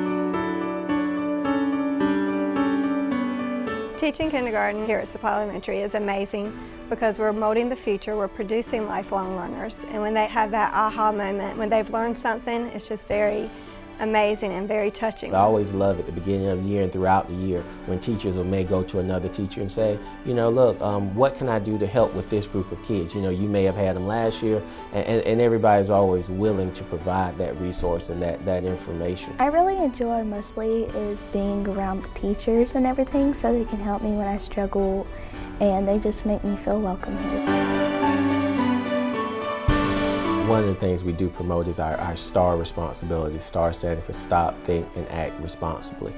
So we always try and teach our children, no matter what we're doing, no matter what you're doing, whether it's in the classroom, the bathroom, the cafeteria, the media center, always stop, think, and act responsibly in everything that you do. We know that if they're doing that, when they go on to middle school and high school, if they're remembering those values, then they'll be better people in all that they do, making sure that they're making good decisions in their life. At the end of the week, if they earn enough, they can go to our school store and purchase items in our school store. And it's a big hit here for our students. Our students really respond well to our Starbucks. They really respond well to the positive reinforcement that we give them behind that. We go like ones, and we have tens, and we have all and up. And what we do is if we're really good, they'll give us $1. Like if we're walking silently down the hallway, they'll give us $1 for the store. And like sometimes during Friday, sometimes we will go to this little area at school and we get to pick out these little prizes. When every child comes in the door, that's our child, whether you're their teacher or not. When I go to sleep at night and wake up in the morning, I just can't wait to get here to see their smiling faces in the morning. But coming to Supply Elementary School, we're going to make sure that every day is a successful day for your child. I'm really glad that I've been able to come to the school because it's just amazing and I love it so much.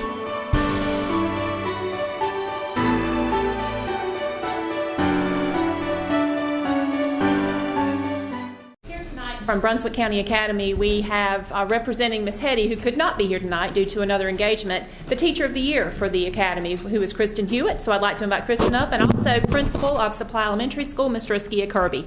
You guys mind coming down to the podium?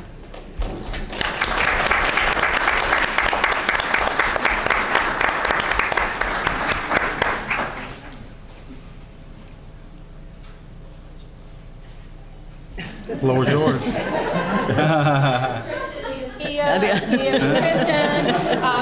You can fight over who says the nice thing first. Sure. Hi. You love working at BCA. I do love working at BCA. This is my 11th year there. Wow. What was the needs that was listed at the bottom? What were those top? Landscaping and mechanical, I think is what it said. I know.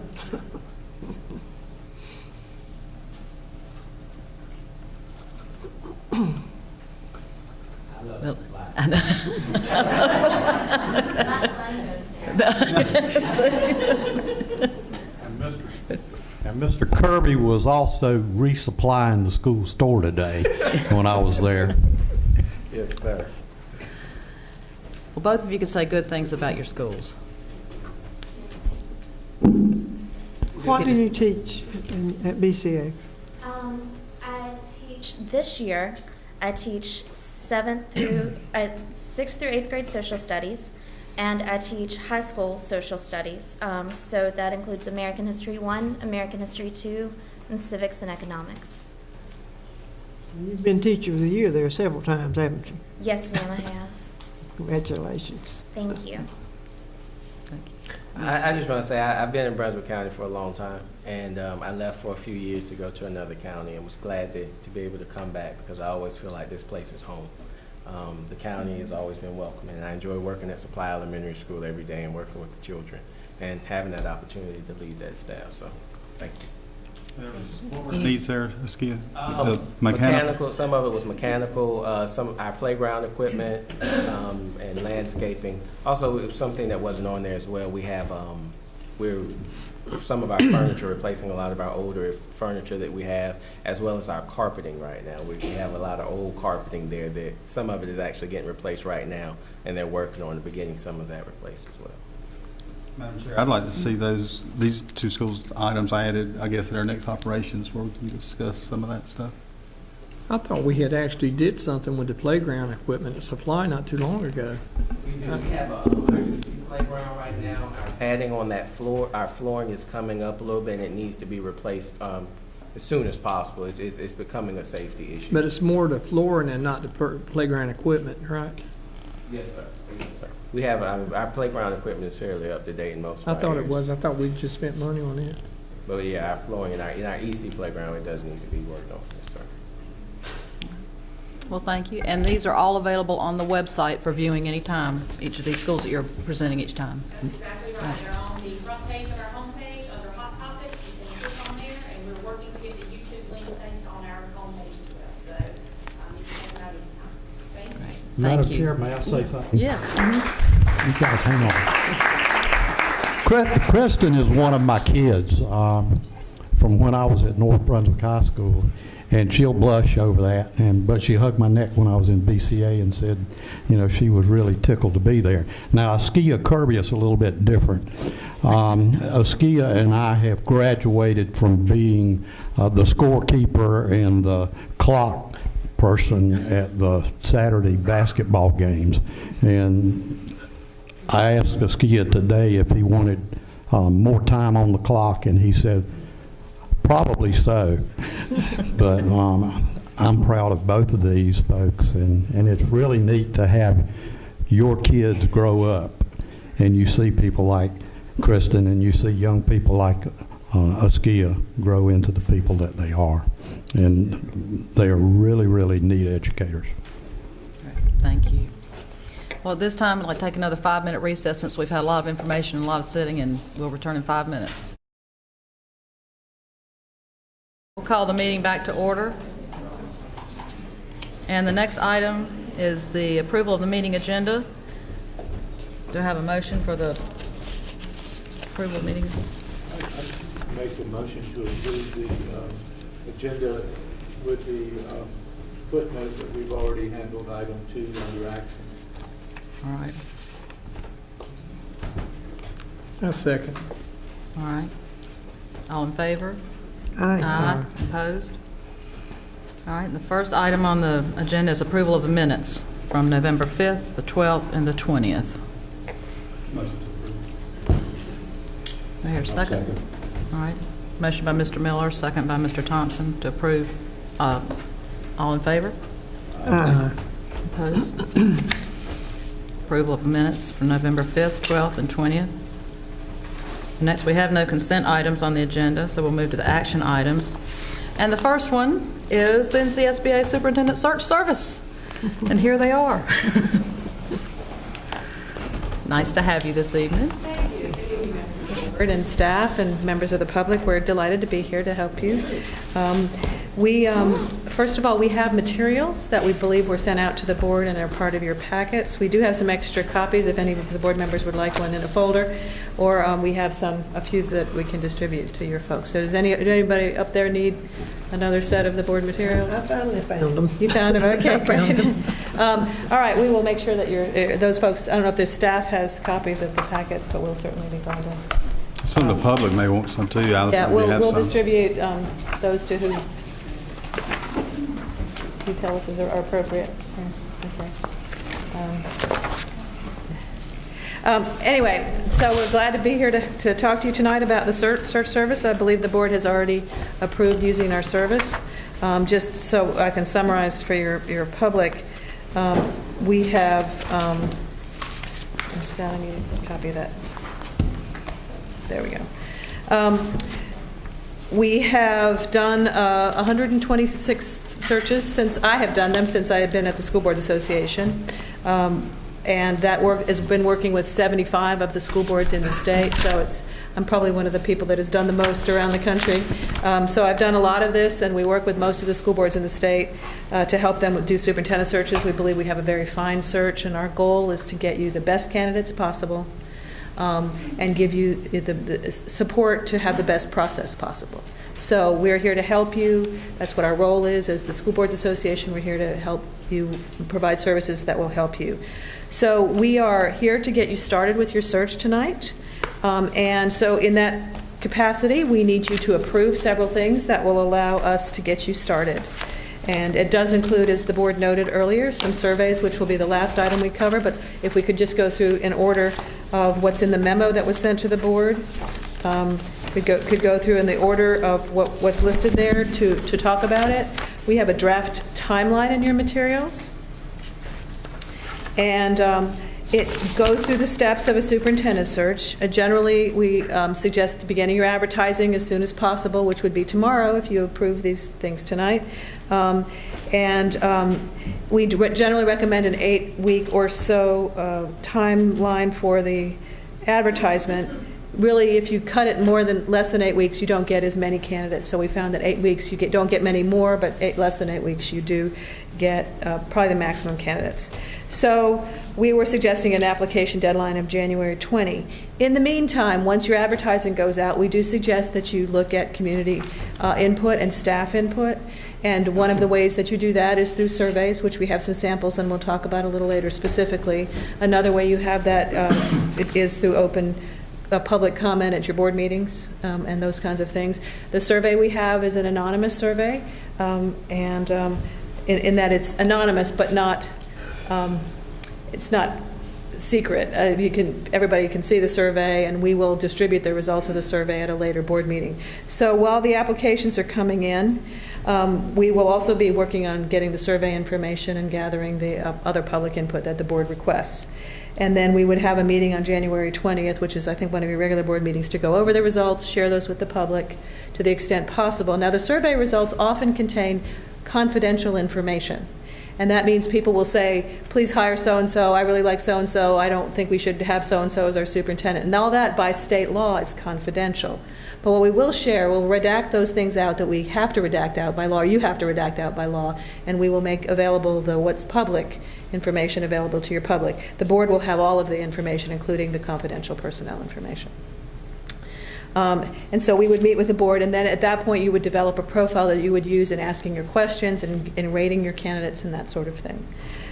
It's important to get community input at the beginning because unlike apparently Virginia, in North Carolina you cannot release personnel information publicly. Once you get the applications, who the applicants are is confidential under our state laws. So that's why it's really important for you to get that information prior to looking at who the applicants are, so you can use the public input as you screen applications. Allison, can I ask a question? I think last time we had some conversation about community members maybe even serving on a committee or something, and I think y'all advised it. Well, we generally we have a state law that says that you can't do that without the candidate's permission. If you ask for the candidate's permission, it will reduce the number of candidates in our experience that you get, because sitting superintendents particularly do not feel comfortable having their names generally released to the public if they still want to keep their other jobs if they don't get the job. So we do find that reduces the number of applicants that we have. So we think that it's very important, and obviously you all want to listen to your community, and one way you can do that is through the surveys and also your public comment. And sometimes we, boards also invite organizations to submit organizational statements, which is another way the board can get input. So if your council of churches or your local chamber of commerce wants to submit a statement on behalf of the entire organization rather than a personal statement, that can be a letter to the board. So those are the three ways we suggest you get input. Even when it's narrowed down to maybe the top three, does that make anything any different? The law is still the same. You would have to get the candidate's permission. Well, at one time, I recall we went to visit school districts. The board did. So they would have had to agree with that then. Is that correct? Those people who... Because you're visiting school district does not necessarily make the name of the person public. Actually, that's not done anymore for a lot of reasons, but not very often done. We do different kind of reference checking now, and we can talk about that later. But the law has not changed. You can get the candidate's permission, but my experience is that some will pull out if you ask for them to do that, especially when you get to the final group. Now, some folks have insisted on that, lost candidates and gone forward with that, but I think that's my experience. So. That's not a decision you have to make tonight in any case. If you wanted to ask the candidates to do that, we can talk about that later, and you can see who your candidates are and whether they would be willing to do that at a later date. In any case, we have then the next steps would be for you to get applications and review applications. Again, all that is highly confidential under our state law. And then you would have a meeting on the applications in closed session, choose your applicants that you want to interview, and then after your initial interviews, narrow it down, and that's when we do the majority of our background checking, because obviously it's very intrusive. We do a very, very thorough job on that. And then you would meet and have final interviews and decide. The timeline we have here has you announcing your superintendent around April 14. It usually takes about 6 months to do the search. One of the reasons we came tonight, and we suggested that tonight would be a good time to get started, is that it's really good to have the time to advertise over Christmas. And also you want to stay ahead of other boards that are searching. So this is the timeline we recommend. Really the only thing I need an action on is to approve the application deadline. So the question would be, is the January 28 deadline okay with the board? Would you approve that? I'm fine with the timeline, yes. Yeah. Can anyone make a motion to accept the timeline as January 28, 2015? Yes. All right. I'll make that motion. Mr. Thorson, Mr. Thompson, second. All in favor? Aye. Aye. Opposed? Okay, that's right. The rest of it is just target dates to kind of give you an idea, and your public an idea of what the steps are and when they are targeted. But you'll see some of them we have a range on, so we haven't chosen those dates specifically. But that's generally, we'll stick with that as closely as we can. The next couple of items I want to have you talk about are the draft vacancy announcement and the places we advertise. We find that a lot of advertising is done free on the internet these days, and you really want to target the professional audience that you want, who are people that are qualified to be a superintendent. So we have suggested some things there. I'm going to let Scott Murray, and by the way, I have two young men from my association here with me, Scott Murray, who's been with me about 4 years, and then Jim O'Rourke, who is a brand new young attorney in my office, and he's come to observe. And Scott is the one who worked on your advertisement and your list of possible places to advertise, and I'm going to let him come up and talk to you about those things. Thank you, Allison, and good evening, board members. We're going to talk about how you're going to get the word out about your vacancy. So the first thing we'll discuss is what you want to say about your system and the position. The second thing we'll discuss is how you want to advertise that, what methods, what avenues you want to use. So the vacancy announcement, again, these were sent in advance, so hopefully you've had time to look them over and you're not reading this for the first time tonight. But even if you are, the easiest way to do this is just to go paragraph by paragraph, and we've included some standard language, and then we've also included some customized language about your specific school system and your specific community.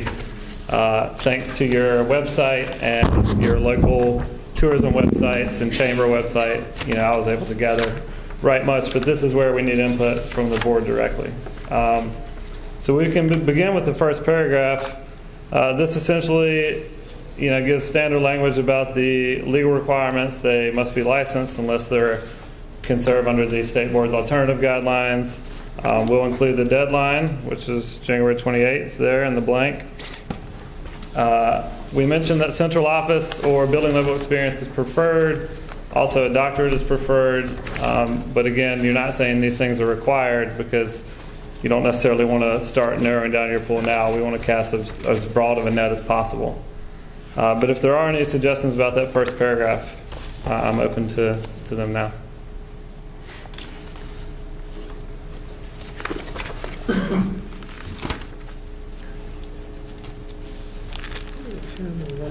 I would also say that again, it's a broad laundry list. You haven't gone through your criteria for your board yet, so we're just trying to let people know kind of what it takes to be a superintendent, and it's a pretty inclusive list. That's the second paragraph. I'm sorry. Allison was mentioning in the second paragraph. If we don't have any comments on the first one.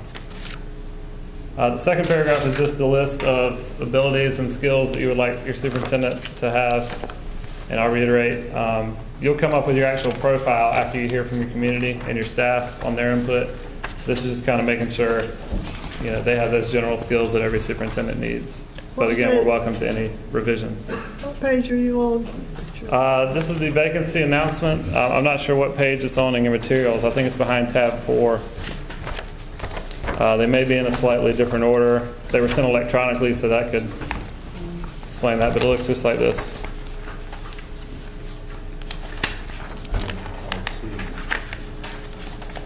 It's got your logo on the corner. I think we're looking at the application. That's the only thing, that was the next item in our packet. I think on the from what it is. Did I hear you just say you just have the application form? That's the next thing that's after the recommendations and the timeline. We just seem to be basing that.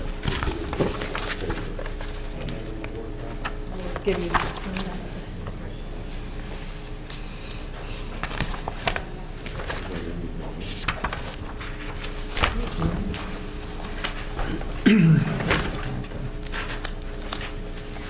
Here you go. These are the packets in the order that we have this night. Okay. You see that? All right. That's why we brought extra copies. I don't think you have that in there. Thank you.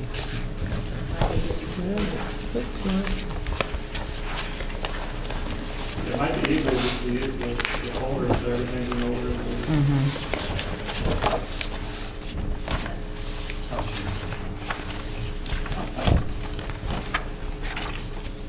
Is this basically a generic that you use throughout the state? Or is it something in particular details? I know that the location and all, but The summary on paragraph 2 is general. It's kind of what it takes to be a superintendent in North Carolina. I mean, it looks like it's pretty generic for anyone. It is. The first 2 paragraphs and the last paragraph are fairly generic. The 3rd and 4th paragraph are specific to your system. But sometimes boards add a little bit more in the second, if there's something specific that's not in there that you want to see in your superintendent. So we give you the opportunity to do that. Again, the idea is to get the word out, and then while you're getting the word out, which takes about 8 weeks to get the word out and get the applications back, to also be talking about the specific criteria you want to identify when you're This evaluating basically candidates. looks like what we've had in the past. Yes, sir, it is. It's what we had, and We start with that. We started with that. what we're looking at is how broad are we going to advertise? Is that what your next That's question? the next document. Yeah. And it's in this order in the packets we just handed out to you.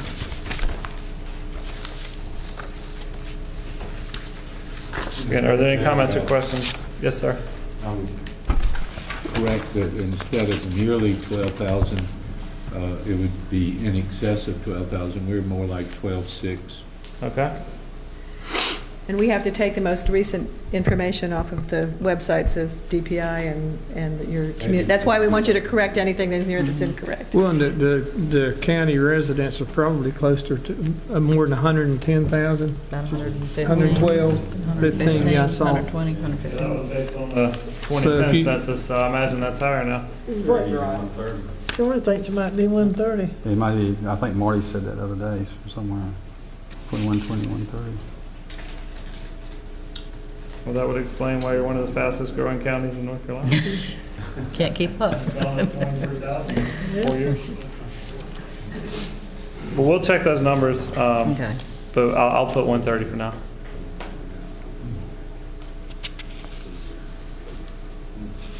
Any other questions or comments about the school system or the county? We're now looking at the 3rd and 4th paragraphs.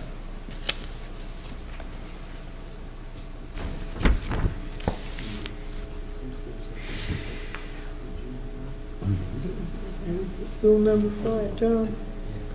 The number of schools are there. Right. Yeah, 19 is what they have listed. And they don't, do they pick up the early college? They got 4 traditional high schools. 4 traditional high schools. That would include. Yeah.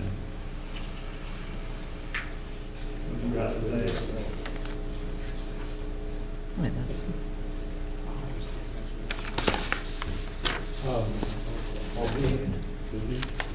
I'd like to say something about paragraph 4 if I could. Sure. That all sounds great, but probably one of the most unique things about Brunswick County is that it is very diverse in terms of its economy. There's a lot of tourism for sure, a lot of golf courses, but there are a lot of folks that are not engaged in tourism and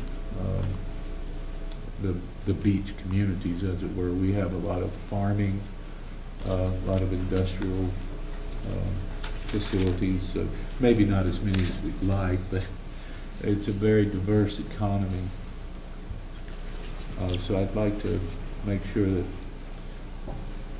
we kind of give them a realistic view of what Brunswick County is like, rather than the Chamber of Commerce version. So we will add language about your industry and agriculture as well. You might want, I don't know whether it's mentioned here or not, but if it's not, you might want to mention that we work very closely with Brunswick Community College. Okay.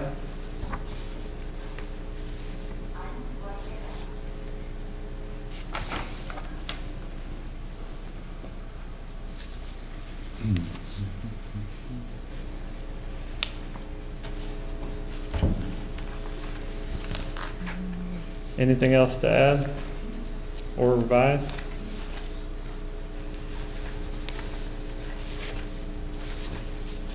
What we'll do is make these changes tomorrow, and if it's okay with the board, we can just send them to the chair to get her to look at it, one last time before we advertise it nationwide. Nationwide. Well, after our next conversation, we'll determine how it will be advertised.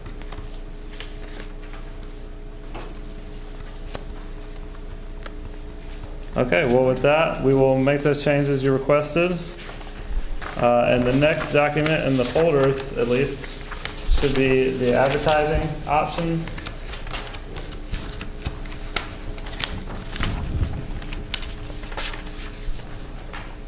And you'll notice this is a 2-page document. The first page consists of the basic advertising recommendations. This is what we recommend in every search that we assist boards. Essentially, all of these are free. We definitely want to cast the widest net, as I said. We have close contacts with other state associations, with the National Affiliation of Superintendent Searchers, which we're a member of. It consists of 36 other school boards associations that also do this kind of work, so they'll share that on their websites. You have the other associations of school administrators, and the only paid recommendation that we have is for the American Association of School Administrators. And that one is, we typically recommend 60 days. If you're going to advertise for 8 weeks, like Allison said, that should get you the largest pool. Or you could also choose to do 30 days for slightly less money. But that first page, again, is our sort of core. We think this is how we can cast the biggest net and get you the most number of applicants. The second page are additional advertising options that we've added recently. Now these are up to the board. A lot of these may cost a little more money, but if you're trying to specifically target, non-traditional candidates or some other kind of specific group, then you may want to consider some of the optional advertising options on page 2. Again, in the past, the first page is traditionally what we do, and we think it does a good job, but you're certainly welcome to add on any additional advertising websites. How many are you currently involved with superintendent searches right now? So we have 4. I think we have 4 others. Have you just basically gone with the front page with those? No, some have chosen a few others. And my reason to ask that is, are you getting more applicants if you go with the 2 pages, or are you seeing about the same just with one or both? We haven't really seen a huge number more with additional sources. Not to mention the school districts, but what kind of applicants are you seeing? What's the numbers like right now that you're seeing coming into those school districts? All of the ones we have are not, the applications are not due until after the holidays. So you can't give us a number Not currently, but normally we see an average of 15 applications. I mean, that's in the neighborhood of where you can And the reason why I say that, because 4 years ago or 5 years ago, we had about 42, I believe. That was a long time. But that was a while back, but we had a large number that we had. Yes, you did. And the applicant pool is tighter now than it used to be for lots of reasons. So what was the last applicant pool? What was the number that you had in the last school district that you actually hired somebody? Do you recall? The largest, I can't remember specifics, but in the smaller districts we see 12 to 15. As you get into a larger district or a more desirable location like this is, you see more. So if we hit 15, we feel like we've hit expectations. Traditionally with you all, we have seen more because of your location, because of the desirability of the school district. And just one other follow-up. Is that nationwide, or is that just... Nationally, the average is 12. Well, I've been told by my colleagues. And a lot of them are struggling with getting candidates, which is part of why we talk about, if you insist on people making their names public, you get less candidates. You'll also get less quality candidates, because a lot of your really strong superintendents don't want to jeopardize their current job in case they don't get this one. So you'll get more if you follow that path. So I can't guarantee you how many you'll get. It depends on a lot of factors. But my experience with you all is that you'll get more. But when we advertise, we don't say we're going to release their names. We'll get No. Yeah. You haven't made any decision like that. Right. That's so what I'm we saying. should get the number of applicants. It Yes, should sir. be a large number then. We can't, again, we'll do our very best to reach all of the sources that we can. I think the idea behind these additional advertising is if there's some specific population, there are boards that we work with that want, for instance, to see non-traditional candidates. And so the Broad Center specializes in preparing non-traditional candidates. So if that's an area of interest for the board, you can do that. Some folks were interested in, and these are different boards that have asked these things, but some folks were interested in the Chronicle of Higher Education and advertising for people who had academic experience and maybe college professors. So again, that's something that you might want to think about. Education Week is probably a good place to advertise if you don't mind spending the extra money, because that does go to all the educators. So that's one that we would suggest you seriously think about. The other is the National Alliance of Black Educators and Latino Administrators. I think there were some boards that were particularly interested in making a special outreach to those folks, although they do get the other stuff. And then we've had a board recently ask for the North Carolina Association of County Commissioners and League of Municipalities to advertise again for non-traditional candidates. Those would be non-traditional candidates. And the other two are broad, just broad career builder and school spring are sort of broad. Non-traditional candidates, but they still have to hold their superintendents? No. No. Okay. In North Carolina, a number of years ago, about maybe 10 years ago, our General Assembly passed a law that said you no longer had to have a license in North Carolina, a superintendent's license to be a superintendent. You used to have it. But now we can hire non-traditional candidates in North Carolina. For instance, the superintendent in Guilford County used to be the school board attorney in Charlotte-Mecklenburg, and then an assistant superintendent, but does not have your traditional educator experience. So we have a few people like that have been hired that are non-traditional folks, because you no longer have to have a license in North Carolina. Does that answer your question? It does. Yeah. So I guess the question is, are you interested in any, are you going to, is it okay to approve the American Association of School Administrators at the cost of $740? We do need an approval for that. And any other things that you are authorizing us to spend money on your behalf to advertise. As I said, the biggest one that might be helpful to you is Education Week, which goes to all educators. If you're interested in non-traditional candidates, we certainly can advertise in some of these other places.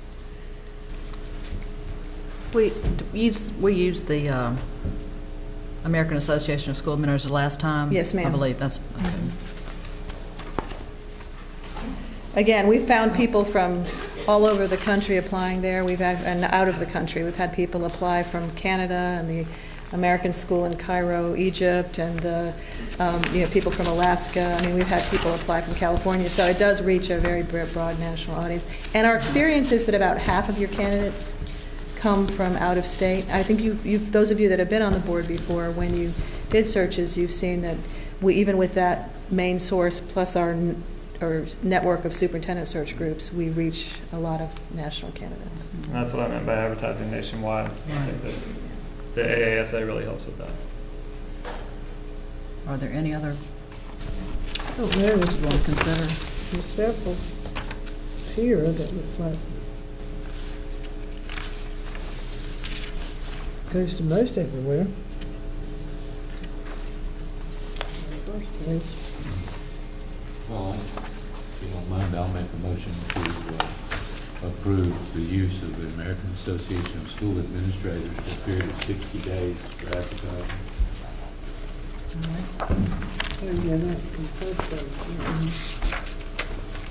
Have a motion? Have a second? That's all you're asking is just for the one on the first page?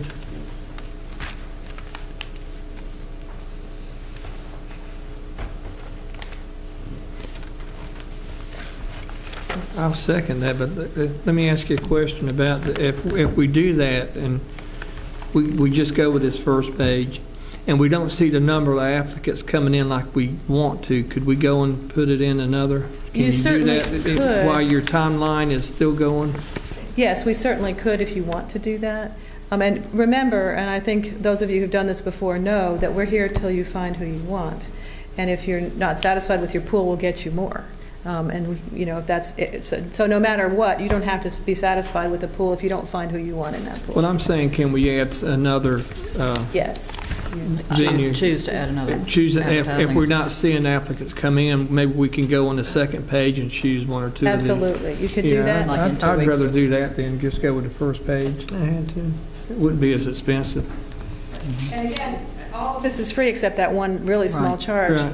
I mean, it's really, Except for the second page. yeah. The second page is the charge stuff, which is why we said those are optional, and we have not traditionally done those unless somebody wanted a specialized audience. It seems to me that in this digital age, there'll be people Yeah, I think so. reading from all over That and word of mouth. North America. We send something to every superintendent in the state. We send something to every HR person in the state to put on the walls. So we cover the state really, really well. And then we also have our national affiliation, too, that's free to advertise. Well, when you start reaching out outside the country, you get having those people come in and get them here. If in fact we chose one of those, Yeah. it could get awful expensive. Oh, yeah. The only person So- who's been placed from out of the country we had a superintendent from Canada was Right. placed, but that's not that far. I know, but that would be. Yeah. Well, we have a motion to approve expenditure for the 60 days advertisement. And we had a second. All in favor? Aye. Okay. Great. Thank you. The next item we have to approve is the superintendent application. This is standard. It's a very lengthy application, and most of it is routine stuff. Where did you work? Who are your references? What's your background, your educational background, etc. There are just 2 places we would like the board to choose. Again, most of this is standard stuff you need to know. But the 2 places we would like the board to choose several essays and decide what is most important are on page 4, and this is the blue application. Page 4, there's a laundry list of things that ask you to ask the candidates to describe any accomplishments or significant experiences they've had with any of the following programs. We could take out that sentence about non-traditional candidates if you're not particularly interested in non-traditional candidates, but we would suggest the board either choose 4 to 6 of these or choose their own topics. So are there any particular areas where you want to make sure you know about? Remember, this is a screening tool. You're going to be able to ask other questions in the interviews, but this is a screening tool. So are there any particular areas you would like to know about as you look at the applications in order to select candidates that you want to interview? I think 12. 12 is working with diverse populations. I had written down 1, 2, 6, and 10 for my 4. Did y'all mark any up? I didn't do that yet. Number 1 is educational leadership. That's kind of the core of what you do. Yeah. Financial planning is number 2. Number 6 is fostering community intergovernmental partnerships. Number 10 is planning and funding of school facilities, and number 12 is success in working with diverse populations. Those are 5 obviously really key areas. Is there anything else the board really feels strongly about asking? What's number 8? Number 8 is community relations, visibility, and involvement in community activities. Remember, you'll be able to ask questions about the other areas too. I mean, this is not the last time you'll get a chance to ask them. I'm okay with that. Okay, those 6 work for everybody? So educational leadership, financial planning. Number 6 is fostering community intergovernmental partnerships. That's working with your county commissioners and other things. 8 is community relations. 10 is planning school and funding school facilities. And 12 is success in working with diverse populations. Right. We okay with those?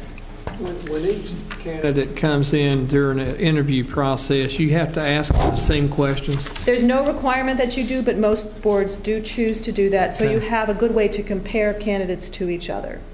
It's in the second interviews. I mean, again, you don't have to follow that. This is your process, and I want to emphasize that. If you want to do something different, it's your choice. I'm here to help you do what do the process you want, but to suggest to you what we've seen in the past and what has worked. But generally, you want to be able to compare folks. So that's why you ask the same questions of everybody. Some people just want to submit a resume. In some states, they do that. But we think it's helpful to have the same information about the candidates to be able to compare them. So the next area where you have some choices to make is in the essays on page 6. And we suggest that the board ask for 3 or 4 of these areas, or 3 or 4 essays. Either these, or again, you can certainly give us your own. But these are, again, things that you might want to know in order to screen candidates in or out of your interview pool. Madam Chair, I broke down 2, 6, and 9. I know 2, certainly. 2 is about raising student achievement gaps and helping close, or raising student achievement levels and helping close achievement gaps. Number 6 is describing leadership style, and number 9 is how you view the relationship between the superintendent and the board and what an ideal relationship would be. And I would go a step further and say number 10 too. I agree with that. Because how did that kind of relates to what we've been through in the past couple of weeks? How do the board and superintendent's respective roles complement and support each other? Okay, would you pull those out again now? The ones. Number 2, number 6, number 9, and number 10. If we can have that many, and of course we can still continue. We can ask those questions during the interview. And you remember, this is just your first opportunity to get information from the candidates. Okay, so that's great. I think we'll take those. It looks like there's consensus among the board members about those. The next thing we wanted to talk about is the surveys. We have 2 different sample surveys for you. 2 are in green, 2 are in yellow. One is a simpler survey.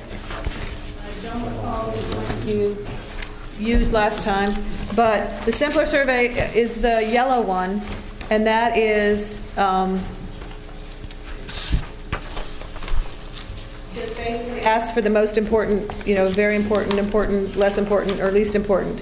And it's a simpler survey to fill out, but it doesn't drill down into the issues as much. The more complex survey, we have a sample from Moore County, which is there in the green, and they ask people to rank their 5 most significant strengths of the school system, the 5 areas that you think that of skill, the most important, ranked by most important. Rate what you think the most important qualifications are. So again, you have 2 different kinds of surveys.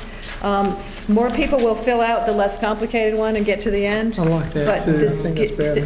This gives you more. The other one gives you more information. So the more complicated you make it, the more it's going to, less we're going to get. So I agree with that too.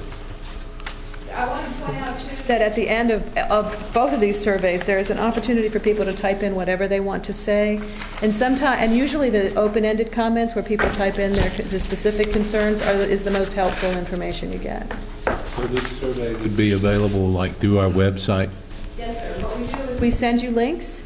The community survey will be posted. We actually suggest you do a staff survey and a community survey that ask the same questions, but we can separate out the answers so you can see what your staff is most concerned about and what your community is most concerned about, where they differ and where they're the same. Mm-hmm.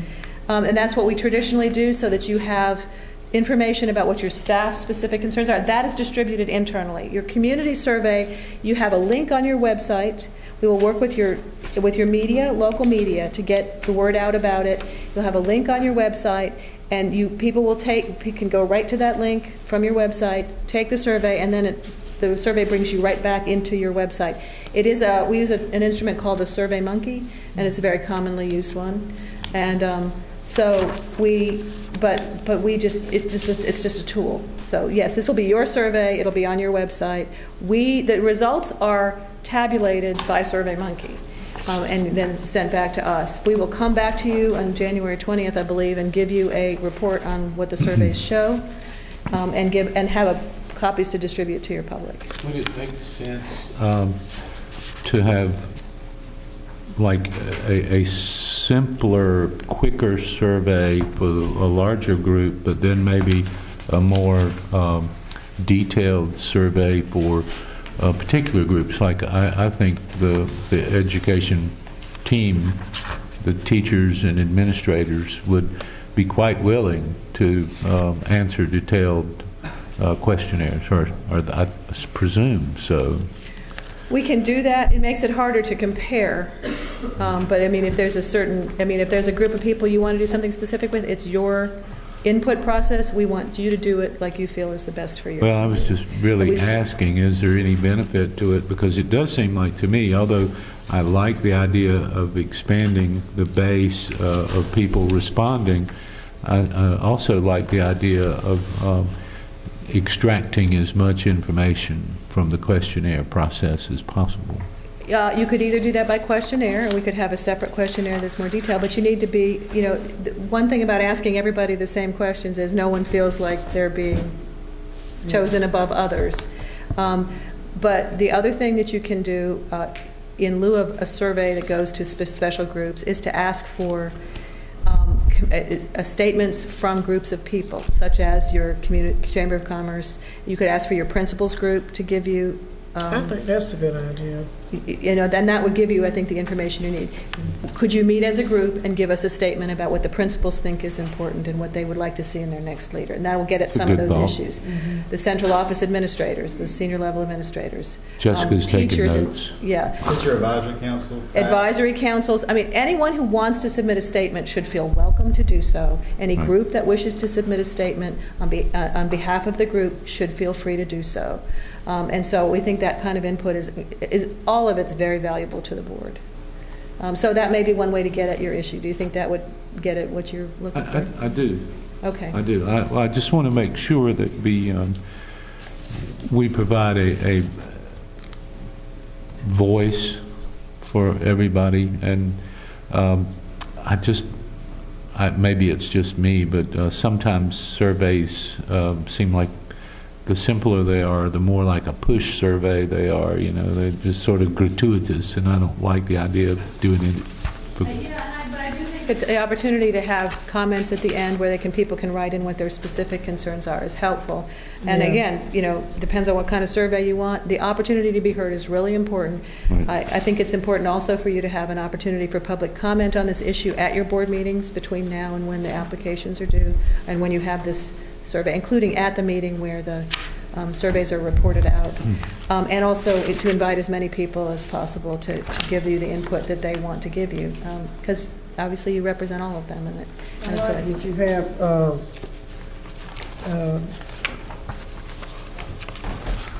let me see, make sure I've got my information here. Is there any way that the students are able to fill out a survey or have any input? They can take the community survey if they want to. They're certainly free to do that. I mean, they can put in the comments, I'm a student. Well, I think it's the Moore County that actually asks you to identify, to self-identify, and that... They both do, actually. At the end, okay. There is, well, it depends on what you want. Do you currently, in the Edenton-Chewan ones, the shorter survey, do you currently have children attending school, and so in which grade? That's assuming that their parents or other community members who may or may not have children in school. And then in the other one, for the staff, it's optional, job assignment assigned to, what grade level. So, if you want more specific, we can do this any way you want. If you want more specific data, that's fine. Are you a student are you a student? I mean, we could put that question on here as well and just make it available to the students. Would we be able to go through sort of a draft review process with the survey? Is our timeline going to allow us to take a look at it a couple of times? Because I think trying to decide right now is very difficult. I would say we would want to reach more people, but maybe we want to look at other surveys and add questions, or you could do that, but then it cuts down the amount of time you have to do the survey. So, and with the Christmas holidays coming, it makes it a little trickier. We would certainly like to have something out there at least by the last week of school, because we're looking at reporting it out in January 20th. So, I mean, Teacher advisory council again. Next Thursday. And again, the more time you have to get the information out that these are out there, the better. So, we'll do whatever you want us to do, but just keep in mind, if we're going to have a January 20 meeting to discuss the surveys, we want to make sure that we move this process along as quickly as possible. Well, it would help if you kind of gave me the parameter and said, you can do anything you want, but get us your final by next Thursday, or I mean, do we have any time at all, or do we need to just pull the trigger and say, let's use the Edenton-Shawan? The most helpful thing would be if we could decide tonight and make any changes you want tonight. Like I've heard you want to ask if to add to the demographic information, are you a student? Yes. Well, if you, it's clear. Are you all in favor of the simpler survey? I guess that's the first question. Simpler survey or more complicated survey? That's the first question. Anybody have any strong feelings? I think you get more response with the simpler, but I do too. I really want to mold it after Brunswick County, though, and I want more input, and I don't feel comfortable approving it tonight. Then could we get, the board can't make decisions without a meeting, so if you guys could meet or What are we go over looking them. to put on it, though? What else are we looking to put on it? I just want to have some input from When you ask about it, we're going to have the committee meetings this month, aren't we? Well, traditionally, we haven't had committee meetings in December. What do you think, John? You good with it? Are you, catch up with all those responsible board association policy revisions. So that could be an option. We were going to try to look at dates for at least a half-day session, just for policies. Can I ask you could you guys get this done within a week? Like by the end of next week, or at least? We've actually, I think we could, but I think what Mr. Miller's saying, it'd be nice to get some feedback from our teachers and principals. On Thursday of next week, this week on Thursday? 11. Okay. So by the end of next week? And that feedback would be what else to put on this Right. survey. And Right. what else would it be, though? You don't know what you don't know, Mr. Thorson. That's the problem with things like Teacher of the this. year here, has she looked at it? Yeah. I prefer the green one, but like for You example, would. You're a teacher, you would, yeah. Well, for example, it asks, please rate following experience and qualifications according to their importance. And I really think that it's important too to allow the person doing the survey to say who they are. Are they a parent? Are they a teacher? I do too. Yeah. A student? Is there something on that's not on there that should be on there? There's just a lot more depth in the green one. But is there anything not on there that should be on there? On the yellow? Not on the green one. I will also point out that there is a separate staff survey that allows people to self-identify as a teacher or administrator, separate from this community survey. So there already is that. The one thing we don't have is student, and then we could put that on the community survey. But we do like to keep the staff separate because I think the staff's concern is a different category than the community's issues. Are you saying there's a separate survey for teachers? No, it's a separate survey for all Staff. staff, but you can identify yourself as a teacher. It sounds like maybe we might be leaning towards using the more in-depth survey at perhaps some slight risk of a reduced response. Responses with our a survey we sent out to teachers for TAC, we had 376 teachers respond to that. That's almost half of our teachers. I think the public's enthusiasm for what's happening is clear, and I think you would get a lot of responses from them as well. Well, I would support using the Moore County model.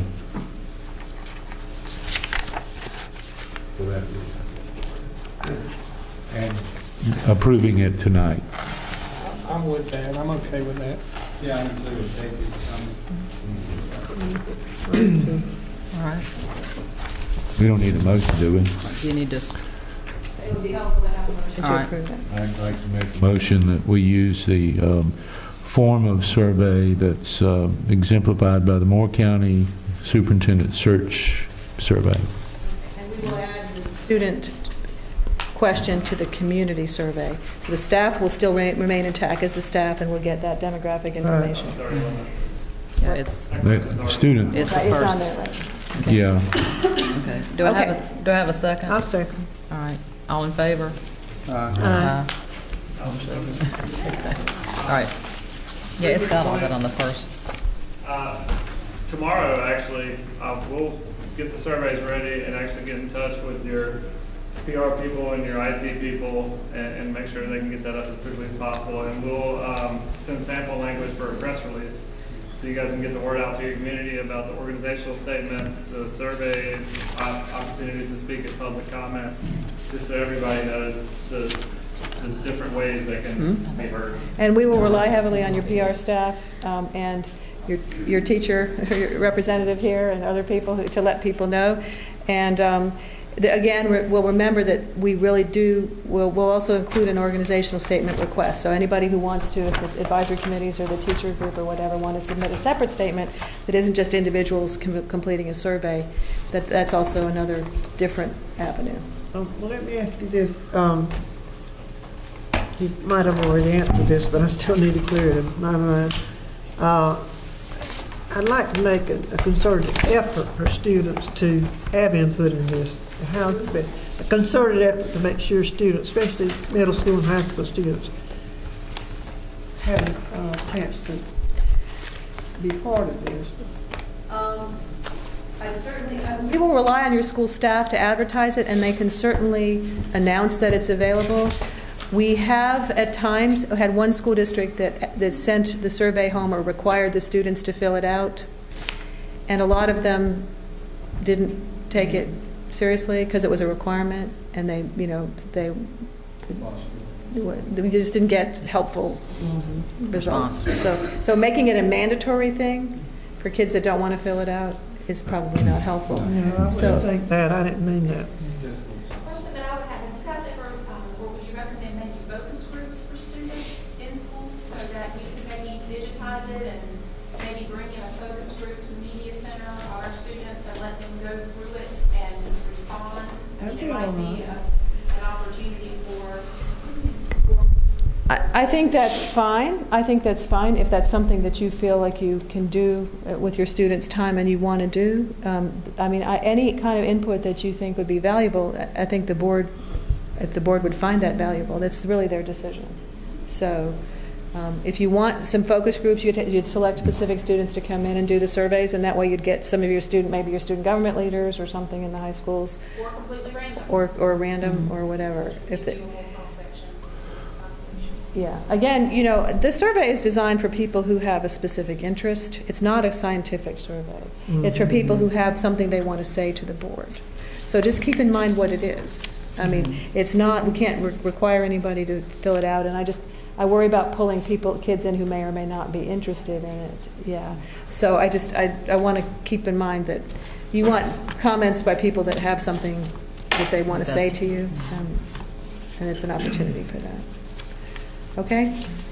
Are we clear enough? Do we have enough guidance? Okay. It could make an announcement that it's available. You could hand out something to students, or if you have a communication system internally, there's an opportunity for students to fill this out. Here's the link. You could certainly do all that kind of stuff. And the faculty should get theirs distributed internally in their communication. So everybody gets a copy of an email with a link, and we'll draft that email for you. Okay? That says, please fill this out. Satisfied? Okay. All right, great. So we know what we have.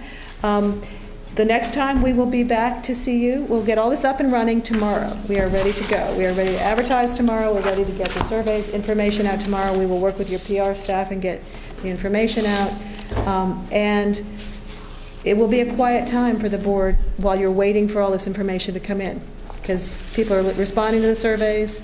They are asking about your position.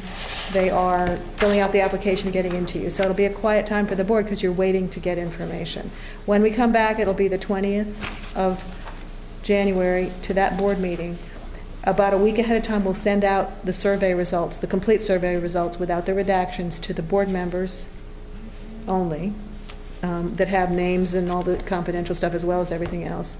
And then we will bring copies of survey results that are redacted, like I said, to that meeting, and your public will get a chance to look at them as well. We'll make a report, and at that time the board will be asked, having looked at the survey information, to talk about the profile publicly in a public meeting, what you think you need in a new superintendent. So please come prepared to do that. Also, Mr. Thorson made some comments about applicants if we see that they're not coming in. My experience is that half of every applicant pool, the applications come in the last day. That's just human nature. And people wait, because they know they have a deadline, they can meet the deadline, but they have other things come up. So if you call us a week ahead of time and ask how many we have, we'll probably have 1 or 2. And we worry about that. We don't want you to worry about that. That's normal. And so we don't really know till the very end how many applicants we'll get because, but I'm going to be out there talking to people. I've already been talking to people. I've already had some people express interest. We advertise these things. We talk about what's out there. So we're going to get you the best pool we can, and we're here till you're happy. You know, Allison, what happens is that these applicants go online too, and they see the surveys, and they see what Brunswick County residents want. That's only normal, isn't it? Well, yes, they do, and a lot of candidates ask for our surveys results, and they're entitled to them. It's public record once it's released to you. So. And they may answer their questions because of the survey. They may. Yeah. When will we be expected to provide the selection district profile, this paperwork you included? I just got a note from my helper here who reminded me I have one more piece of business. If you have it tonight, we would love to have it. You have that form completed? Thank you. The ProMatch survey was the last document that you got. It's the last piece of information in your materials. If you don't have it tonight, can we get it by, Scott? A week from today? It's in the packet. Either through your board secretary? It's a survey. Let me explain what that is. There's a national pool of candidates that the National Superintendent, the National Alliance of Superintendent Searchers has. And we want you to fill that out so we can match you up with candidates who are interested in your school system nationally. So it's a national database of candidates that want to come to systems of a specific size and a specific location. So it just allows us with specific criteria. But you don't want this tonight. We don't need it tonight. Because I still hadn't filled out what the teacher of the year wanted You're us going to to take fill out it. yet. What? You're going to take I didn't it. promise. I've done mine. Here. I mean, giving us a lot of work to do. You don't have anything else to do. Scott will email you. Once we get this, we can email what happens is we submit this to the national database folks, and then the candidates that are interested in being a superintendent in a district like yours, they will kick that list out to us, and we will email them and ask them to consider applying. So that just gives us another source of candidates for you. That's cool. Okay? Are you the two gentlemen that are here tonight, or you're the three that's going to be working on it, or just the two gentlemen? No, I'll be here as much as I can be here, but if it's not me, it'll probably be Scott. Okay. Jim is brand new, and I don't know if I would. You would. I would let him loose quite yet on all this stuff, but he might come with Scott or me in some meetings because he's in the learning process. But they're both very, very competent young men. I'm sure they are. So it'll be. You'll be hearing. Scott will be emailing you on a regular basis with all the information. He does a lot of the legwork back at the office. Do you send any of the applicants online? Can you email them, or are you just going to have paper? We have the application. We can. Well, there's several parts of that question. The applications are electronic. We send them out electronically, and we have them on our website so people can download them electronically. We rarely send out paper applications anymore. I'm talking about when they come to us. Oh, that we can do it either way, but most boards prefer paper because of the volume of information. See the issue we had tonight with making sure things were in the right order. I mean, that's why most boards ask for the applications to come in paper, and I presume that's what I'm seeing nods. You all would prefer that. We had several boxes last time. Yeah, that's what we did last time. Several boxes again, if that's the way you want them. But I think it's probably easier to keep them straight if you have them in paper. Not that we're actually trying to go green at the School Boards Association, but there's so much information, it's hard to keep it straight without. Well, it's easy to cross-reference certain. Yeah. I mean, and you can make notes in the notes. margins, and you can trade their order, and you just have them in front of you, and it's easier to work with if that's what the board wants. But we can do it electronically if you want us to. Good, thank you. Yes, sir. Question, make a comment. Allison, I don't know what color sheet this is because mine's black and white. It's the superintendent search draft timeline. Yes. Well, the last entry shows June 1, 2015, employment to begin no later than this date.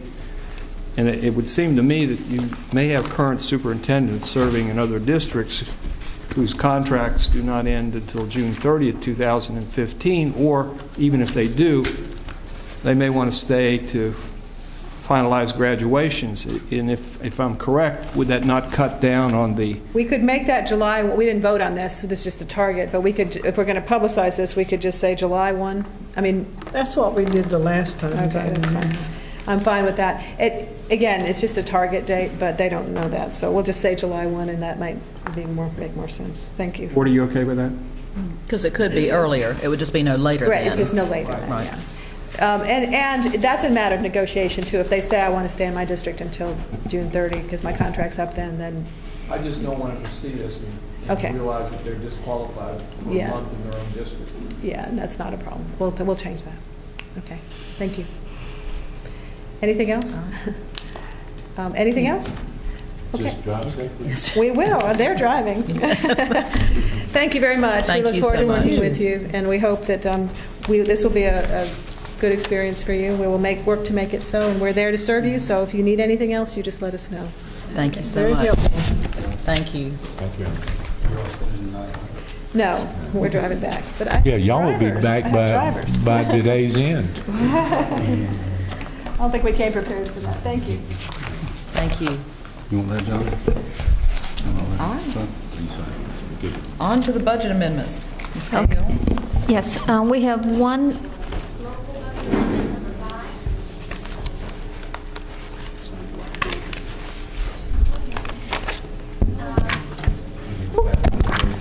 Here we go. Okay, here we go. This amendment is to appropriate from fund balance $94,479.07 for the superintendent contract buyout. I make a motion to approve the budget resolution. Motion by Mr. Thompson. Second. Second by Ms. Babson. All in favor? Aye. Opposed? All right. Thank you. And the next item is addition, removal of parent advisory council members. We have somebody that's addressing that, or is that? How is that coming Put the in? list together, I think. Okay. Why are we removing anybody? Oh, okay. So that means they're probably going to need some more people to fill those positions. I need to get up with. Okay. Or looks like one we're adding, and then for the same Is that school. what it So is? Okay, so that's what. Okay. Yeah, because she called me about Approve that. the PAC changes. I have a motion by Mr. Thompson. Second. Second by Mr. Miller. All in favor? Aye. Aye. Any opposed? All right. Well, that concludes all the items for action. Any discussions and announcements by the superintendent or board members? Committee meetings, and we just said a minute ago we typically didn't have them in December, but now... Well, I think it would be prudent to ask those remaining staff members if there are items like Ms. Swinsky noted, the policy committee needs to get together, but I don't know that anything occurs under operations. Craig? Make it as limited as possible for December. Maybe two personnel issues too. John, Yeah, we can. I do have a pre-qualification of contractor that needs to be approved prior to contracts and pre-qualification processes for both Waccamaw, if the board desires, and also for the construction manager at risk. And I do have an item for the pre-qualification of the athletic review. So we do need to meet. We could do that the same day that we have. Were you going to say something? Technology has some contracts as well. Okay. We could do it the same day we have the policy meeting, couldn't we? Humbug.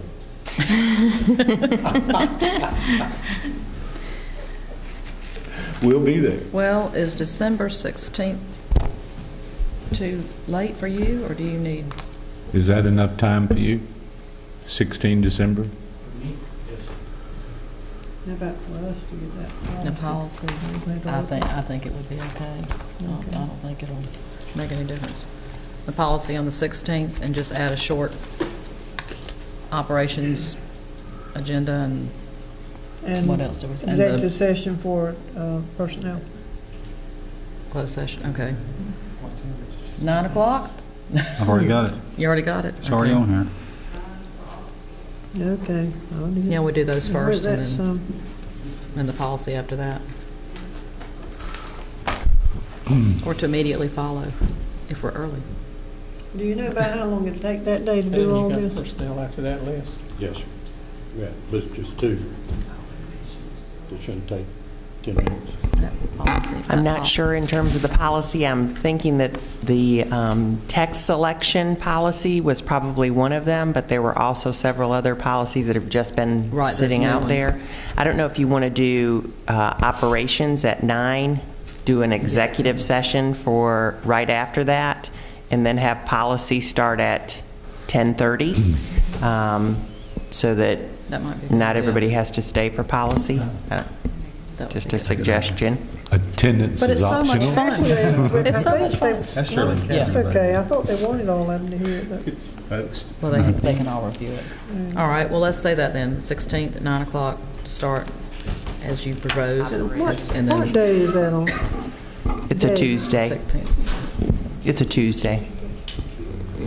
The pre-qualification for the athletic review would be simply presenting the names to you and then us coming up with a date in January for them to come and present.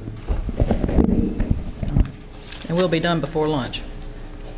That's what I was trying to ask. We'll need lunch if we're going to be there No, at we'll be 2 done. o'clock. All right. I don't think we'll be done before lunch. Pack a bag. Yeah, we'll take care of that lunch thing. All right, anything else? All right, if there's no other business, then I would... I'd like to make a motion to enter closed session pursuant to General Statute 143-318, 11A1 to preserve confidential student information. Did they do this? Mm-hmm. And 143-318, 11A6 to consider confidential personal matters. All right. Have a motion for close? Second by Mr. Miller. All in favor? Aye. Okay.